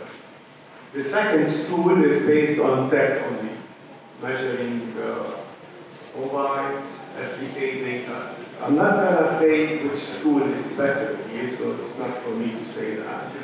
But I'm going to say that we as Ethos, we have decided to adopt like a school or something that is based on measuring both together in this feature. So it's data and the human self.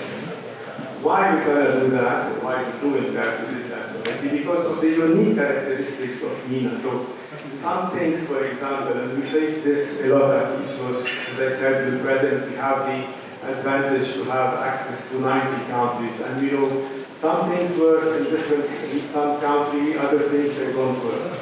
In this region, we have very unique characteristics.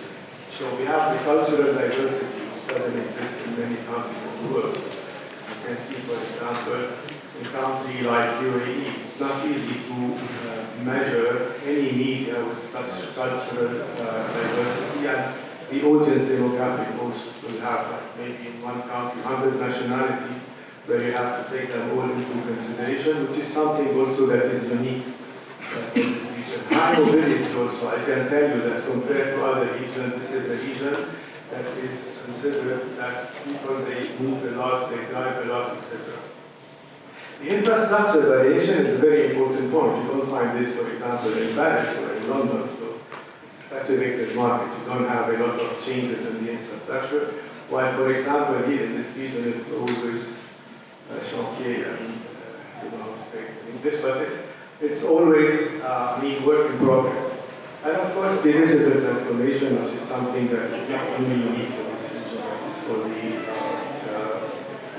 so this is why we have adopted to measure out-of-home media using or combining both the two schools, human or people-centric and media-centric. And since we're talking about measurement, I'm going to show you some nice results from what we did here. These are examples from UAE. So the first one is on Sheikh Zayed Road. A lot of people they ask about, of course. So we have two numbers here. The first one is 60% is the monthly reach, which is like one person has passed on Sheikh Zayed Road at least once a month. It's 60% of the Dubai residents. So 60% of the Dubai residents, they have crossed Sheikh Zayed Road at least once a month. From the total UAE residents, it's 39%. We go to Hissa Street, 36% of the Dubai residents, they have crossed once a month, at least once a month, Hissa Street, and 23% is the monthly reach from the total population of or residents of the UAE.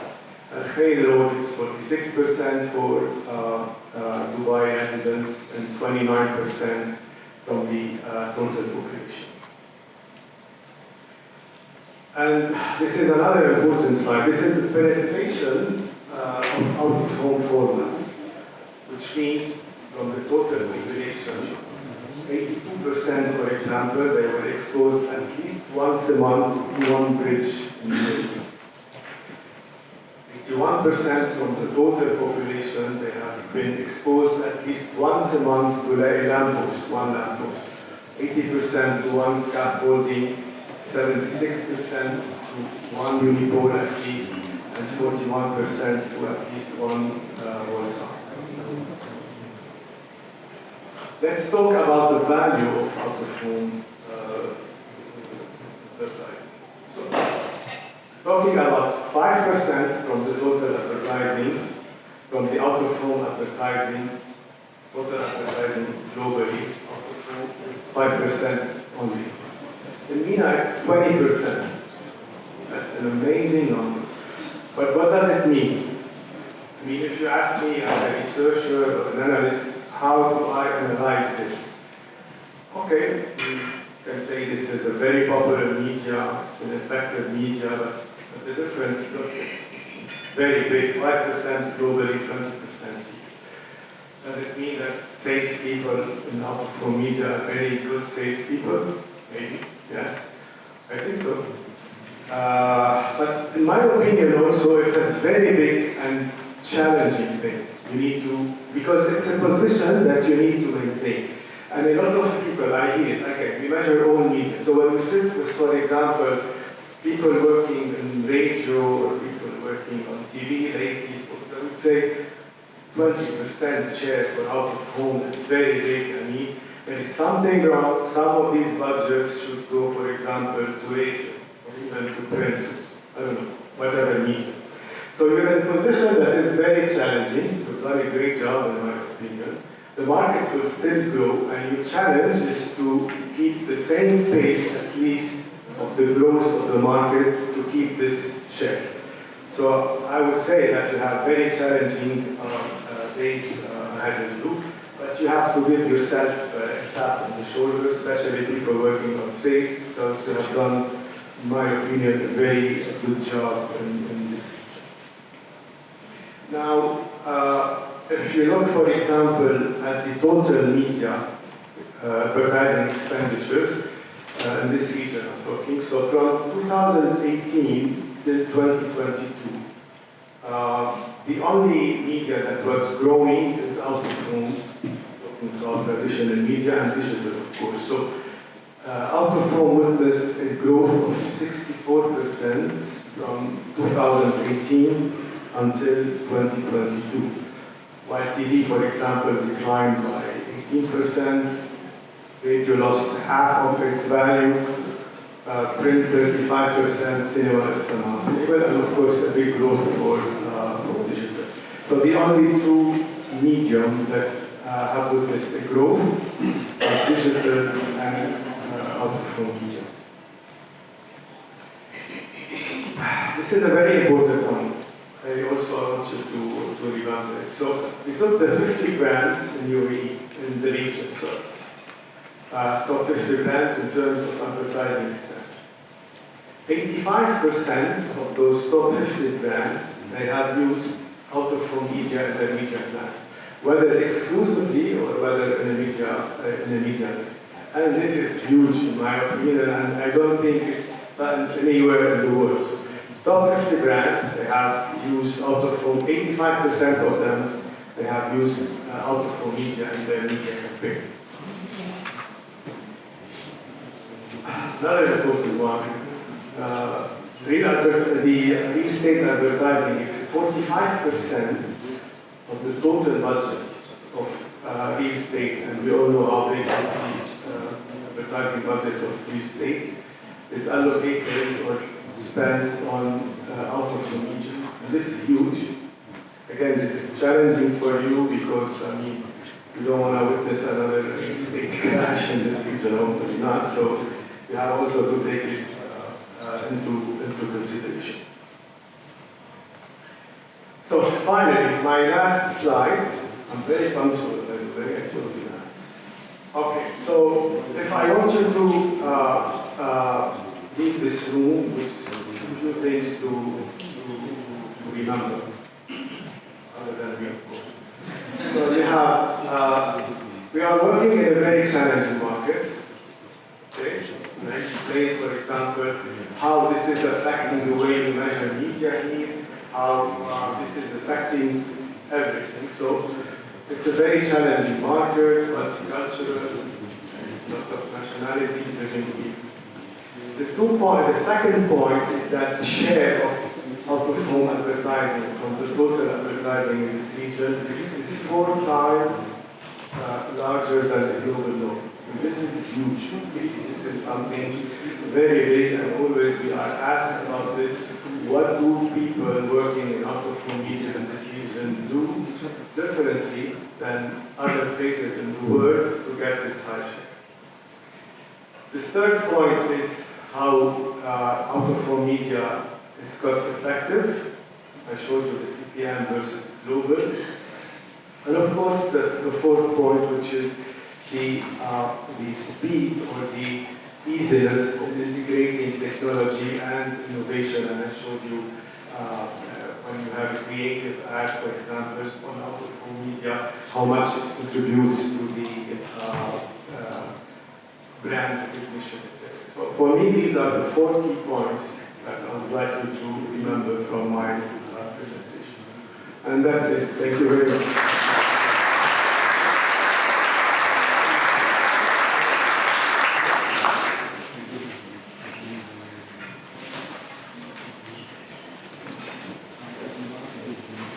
Don't worry, I'll remember you, and it's one person there. So now we have our third panel, which is on a very fascinating subject of AI. It's AI smart technology in OOH, retail media, and public transportation. and it's brought to you by the W Group. Before we welcome them on stage, we're just going to show you a video which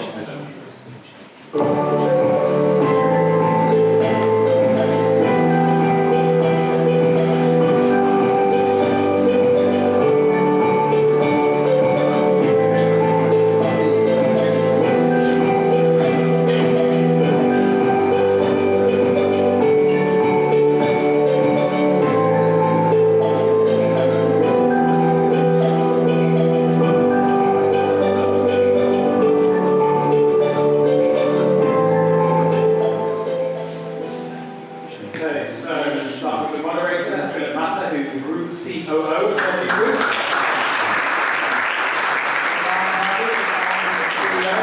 Fatima.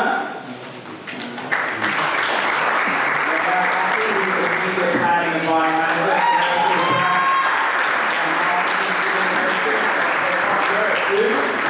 And Jabby, the Senior Vice President of Marketing.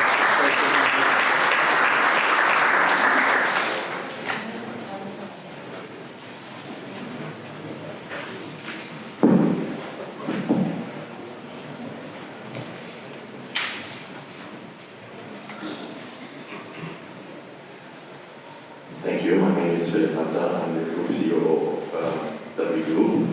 I would like to first welcome my panel today, starting with she is a passionate mediaholic at heart, with over 11 years experience in global agencies.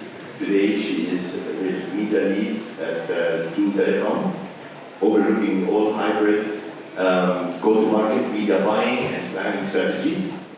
Jad is a veteran marketeer and a personal friend with an extensive experience in global media agencies, telecom giants, and as the senior VP in Expo 2020, senior VP marketing of Expo 2020. He has contributed widely to its global success and is still doing so with Expo City Dubai today. His latest, I think, top 28 is what you're working on. Iman, the tech guy, started his career in media technology and AI, founded several companies in Europe. One of them is Vertima, an AI-based smart technology for the digital out of home. Why are we here today? We are here to discuss technology in out of home. We are looking at the future. We are not a company that used to just depend on out of home. We innovate all the time. And technology is what is going to be key for our success in the future. Before we move on with the questions, I want to mention something. At first, we had to change the physical part of our assets. So technology, in terms of physical revolution, was digitizing the assets. But that's rewind 3-4 years ago. Today, for the future, we need to add technology to make and improve the impact of such out-of-home assets. Technology is revolutionizing the digital out-of-home sector, transforming the way brands connect with their audiences. Now with the AI and smart technologies in retail media and public transportation, let's hear from our esteemed guests their thoughts and insights on how digital out-of-home media can and will be shaping the future. I would like to start with Iman, the tech guy, so he can explain to us more about this technology and what this technology does to impact out-of-home, especially in the retail and transport sectors. So Iman, as pioneers in introducing cutting-edge technologies, could you highlight the latest advancements in AI technology that have been integrated into the retail media and digital out-of-home advertising landscape? Thank you. Where should we start? I think it is very important to distinguish between digital out-of-home as general and retail media. Out-of-home is a one-to-many medium, and retail media is a one-to-some, what we call one-to-some. So it means you have, in digital out-of-home, usually if you have a look at it on a general level, you have a screen, it's big, in 10 seconds, 50 people could walk by, or cars.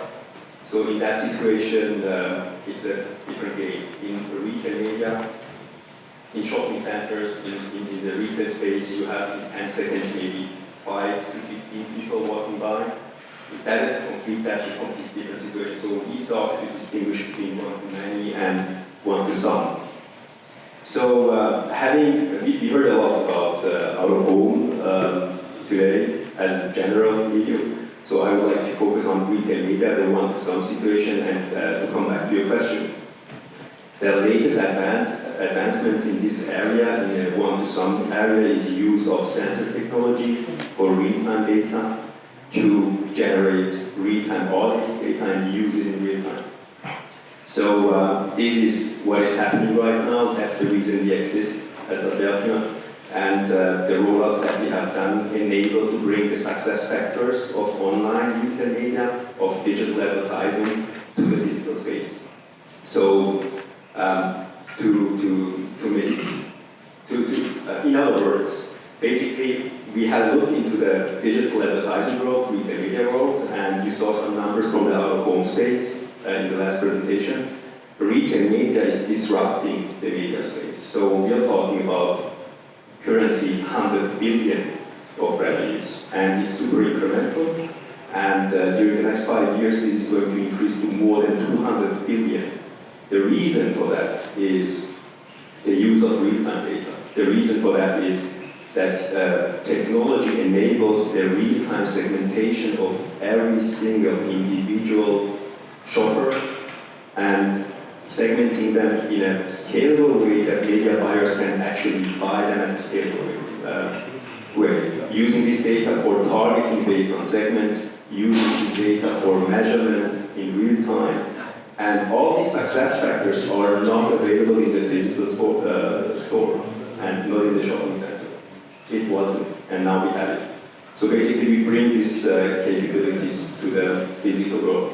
So to sum up, using AI technology, sensor technology to capture the physical shopper, the physical audience, transform them into a digital profile in real time, individually, enrich the profile with information, with attributes, age, gender, group composition, like it's a couple, it's a young family, it's a family with 3 children, it's a family with 2 daughters, for example, and then adding information from other data sources in real time to enrich the profiles. If somebody if a young family is standing in front of the beverage aisle inside the store, or at the entrance, you can know already in real time in which stage of the shopper journey they are, and all this information is available in real time, and you can target them. You can offer to the media buyers to target them in real time based on these segments. Right. One more question. Can this technology predict the future? Now that's a very good question. So there are different kinds of predictions. So we predict who is going to stand in front of the screen in 5 seconds.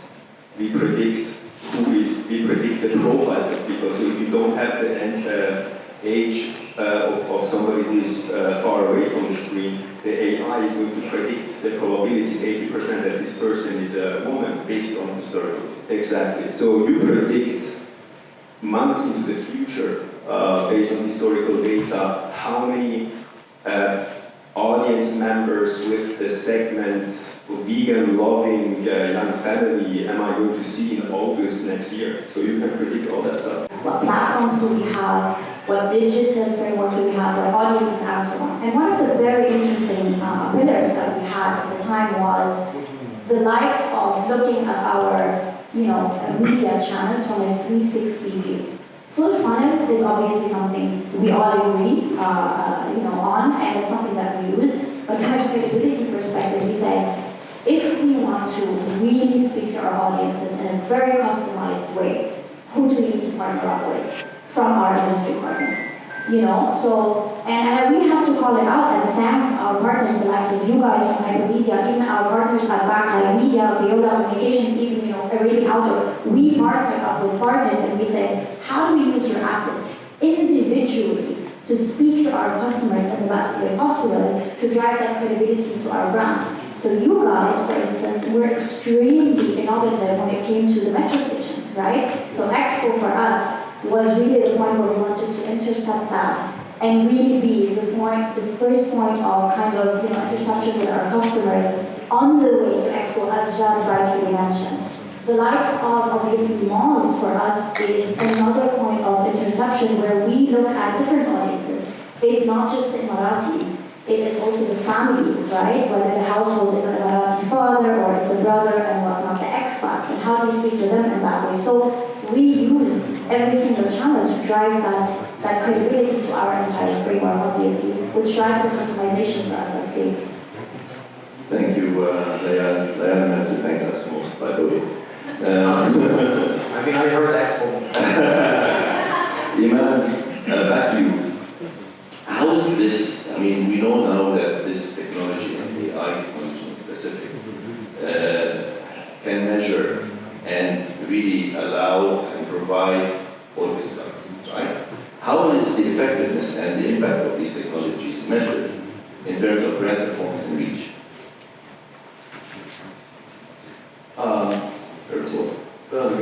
Again, well, that's a very good and complex question.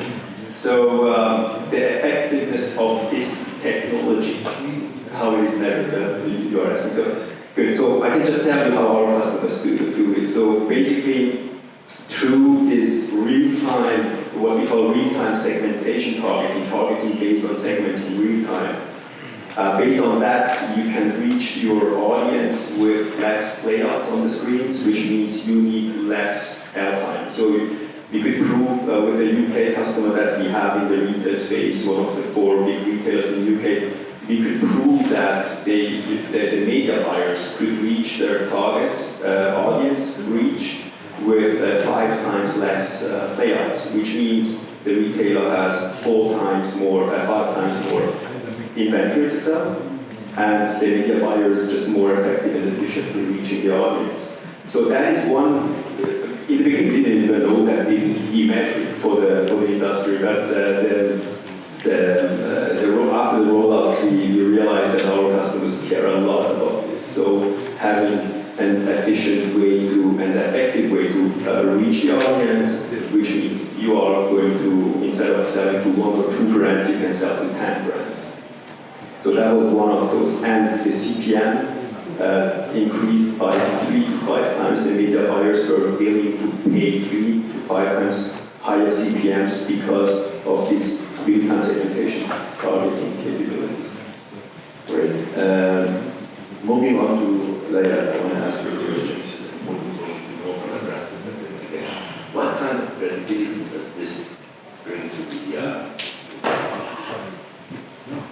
when we look at, obviously, credibility and out of home, and the technology, the likes of technologies that were adopted, I mean, this is a very fast-paced, obviously, market, and brands need to really keep up and be agile enough, along with our agency partners and our partners that we work with, to really ensure that how do we really stay credible in that busy, highly trafficked landscape.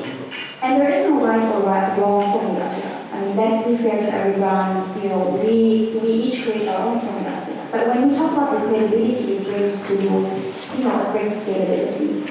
What we call in our digital transformation framework, where out-of-home plays a role, we call it customization at scale. You now have the opportunity to really customize, your one-on-one conversation with your audiences and your customers, not just on programmatic digital media or social media like we do today with our DSPs and all of the different targeting models that we have, but we do it on out-of-home as well, right? So you are really choosing the right format, the right technology, the right location to speak to that audience in a way that is less traffic, less intrusive, as some of our partners I think mentioned over here as well. And that alone is the credibility, right? You're not, in the past, out of home for us was hit and miss. You spend and you wait for those results, obviously, to come in. Today it's measurable, right? Whether that is impressions, whether that is OTS, there's some whether that is, from a CPM perspective, or reach, or use, and whatnot. I think that is the kind of capability we bring to the ground today, which is having a solid measurement framework in place that really, you can correlate back to your business results, rather than just from digital media today. So it's more like a hit and miss thing, all right? Okay, Jacques, everyone knows that there's no other media that delivers on impact more than out-of-home. Combining the innovations now, looking at the future, measurements, targeting capabilities, reporting, even delivery of content, different contexts to content to different target groups and segments. Are these mandatory in out-of-home, these factors mandatory in out-of-home to make it more efficient, from your point of view? I don't think it's not making it more efficient, but much more than that. I mean, I'm just thinking about what Ipsos just shared. We look at the size of and the importance of this segment and even maybe house people. And I will talk about the email. I think what we see in the body, what we see in UAE is much more organized and much more future. And it can serve as a model for the region, not for the world. When we talk about the size of the industry here versus Europe, and if this is the right thing, we compare to France as we is it right? I think yes, it is right. And why not here? Why not? And then if I add what technology brings and more, and how we can add that and look at the why as a center when it comes to and augment those results at scale, that's good. But that's up for everyone to contribute. Whether it is clients that want to take the first step, say, you know what, we're willing to test that. Whether it is suppliers, we're also suppliers as well, that are willing to take that first step and be part of them.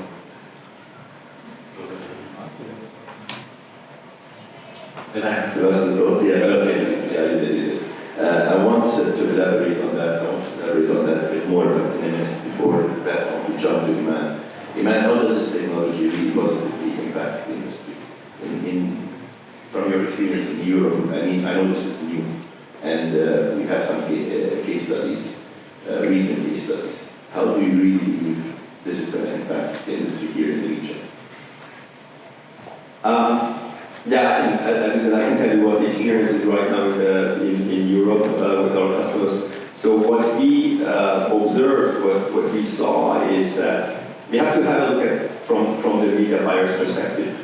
So in the end, the paying customer is the media buyer, is the advertiser, and the buying experience, the media buying experience should be at the center of everything that we do, everything that we work on. And what we realized is, or our customers realize as media owners, the buying experience using such a technology is unified. And this was the biggest impact that we saw.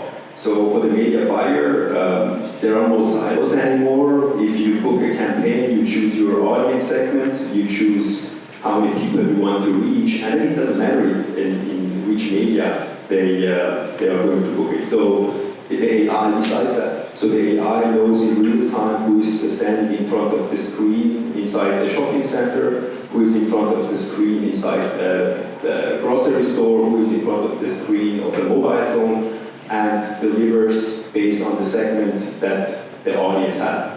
So the media buying experience is standardized, is unified, and the job is done by the AI.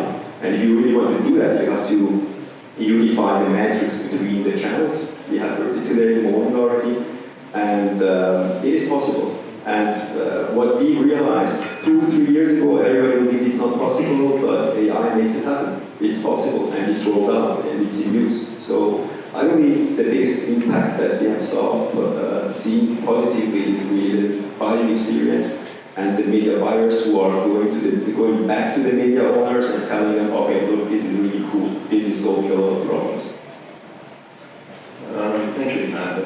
I want to ask Layali and Jacques about one more thing Iman is trying to say, but I think it's not clear. does this affect AI technology? Does this affect or add value to delivering data measurement tools when you are actually constructing or thinking of putting together a campaign? Will that add value compared to other data points that you look at and think this might be more trust? AI is delivering this data, it's happening, it's there, there's no human elements involved, it's all automated. Will this add this trust, this additional trust factor? Does this impact any of your decisions while constructing a campaign? This is like a wider AI question, right? So it's not only based on but in general, at least the way I see it, I think AI augments our capability. It will augment the capabilities of a media, and it will augment our capabilities when we are distributing and adding assets in the market, understanding where they should be placed and so on. So it gives us additional powers. So whether it should be trusted 100%, we still driving the decision. That's how I see it. Yeah, I mean, obviously I second what Jad just said. But to your question, the easy answer for us as Duo is yes. It really will dictate the way we look at our full funnel approach. It will look at, obviously, dictate our channel planning strategy, right? As great and as advanced as digital AI is today, with the likes of all these algorithms that we're working with day in and day out, you will always have a margin of error. Somewhere, somehow, if as human beings and decision makers, we're not involved. So that's one. Two, obviously, with all this implementation and adoption of these technologies within our home, automatically your measurement framework is going to shift, because you have all of this wealth of data and all of these results that are now coming in from these trusted technologies and platforms, enabling you and your agency partners as well to take a decision and say, you know what, this is impacting the way that I drive results. And I can speak on behalf of you. I can easily say, we've had one and the same campaign launched twice, because our products, they're not always going extinct. They come back. The post-trade plan is a post-trade plan, essentially. But we have one and the same campaign launched twice. The first time we launched it just on digital media. And obviously that drove a certain percentage of digital sales up. The second time we launched the campaign, we added digital LED to the entire mix. And why am I saying digital LED? Because we were very specific about the frequency we wanted to hit to reach certain reach levels. And our sales jumped by an additional 14%. So if that doesn't tell you, that your digital out-of-home mix and the adoption of technology and the entire channel planning strategy is working, then I don't know, what is. So for us, definitely it will dictate the way we do and we formulate our planning in the future, and it already is. Thank you, Laya. Iman will ask you another question, which is related more to campaign performance. Right? So, does this technology provide any visibility on live campaign performance? And then, once you answer that, we need to know, if so, what can we do, or what brands and agencies can do to improve the performance? I think the answer is clearly yes. That's the easiest thing. If you have real-time data, that was basically the first thing that we delivered, real-time audience data, campaign data. We first unified the upper funnel metrics with other channels, online channels. We measure impressions, we measure visual impressions from the physical space. We have views, qualified views. You can define what is a view. If you look 2 seconds or 1 second, that's qualified views. We have view times. We have dwell time. All these metrics are available. We call them upper funnel metrics. And this is delivered in real time into a dashboard, and you can at any time look into your dashboard and you see how the campaign is performing. Now, to your second question, you don't have to adjust the campaign if something is not going as defined for the goal of the campaign. The AI is doing it. So the AI is in real time checking out if your you are on track, achieving the goal of the campaign, and then every hour, or if you can also decide every day, it is going to adjust. So if you didn't deliver enough yesterday, it's going to deliver more today. So 2 times yes, it's available and it's happening. Okay, how about the platform, the booking platform? Tell us a bit about that. So of course, every media buyer, they have to be agnostic to different platforms. So is the media agency booking through a DSP? Is it direct IO booking platform? And is it really only booking based on programmatic? So it doesn't matter how the booking happens. The media buyer is deciding how to book, and or giving it this task to the media, of course, to the media owner. And what is happening in real time is we have APIs that are full integration, open integration. No matter what kind of booking experience that customers want, you have to be able to inject the data in real time into the ecosystem, and that can happen through the digital signage CMS, directly through the SSP or the DSP. And the booking platform is going to be upgraded with these capabilities, no matter what kind of booking platform that is. So we have, for example,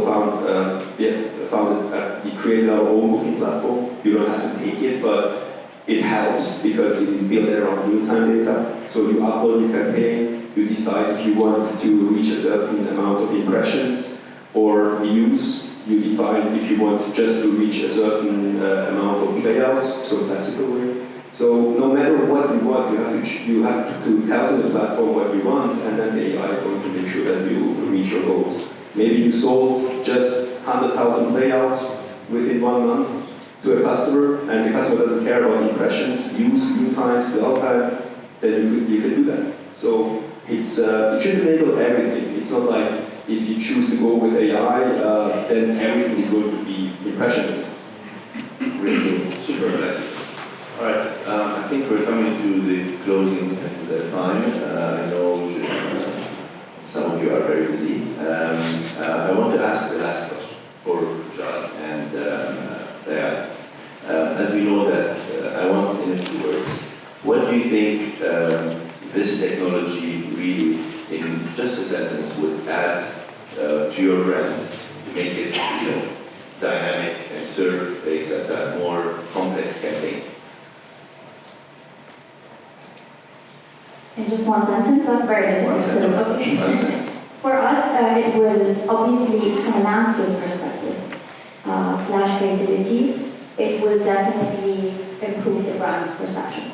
And we are a brand that looks at all kinds of metrics. We look at top of mind awareness, which is for us to one. We look at brand recall, we look at ad recall, and we look at purchase intent and then sales. When we look at, kind of this change of landscape, if I were to look at all of these metrics, it's definitely going to be a huge key pillar when it comes to our brand perception. Because the beauty of these new technologies from a landscape perspective is going to impact obviously how us as a brand are being viewed by the customers. So yes. Well said. Jad? I would say better targeting, more efficiencies, and definitely higher return on investment, even for suppliers, not necessarily brands. Great. Straight to the point. Okay, I would want to see if anybody has any questions to ask our esteemed panel. Very clear, huh?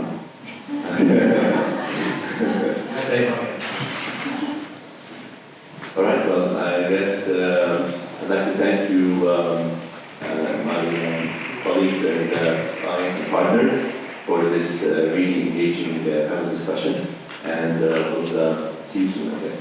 Thank you.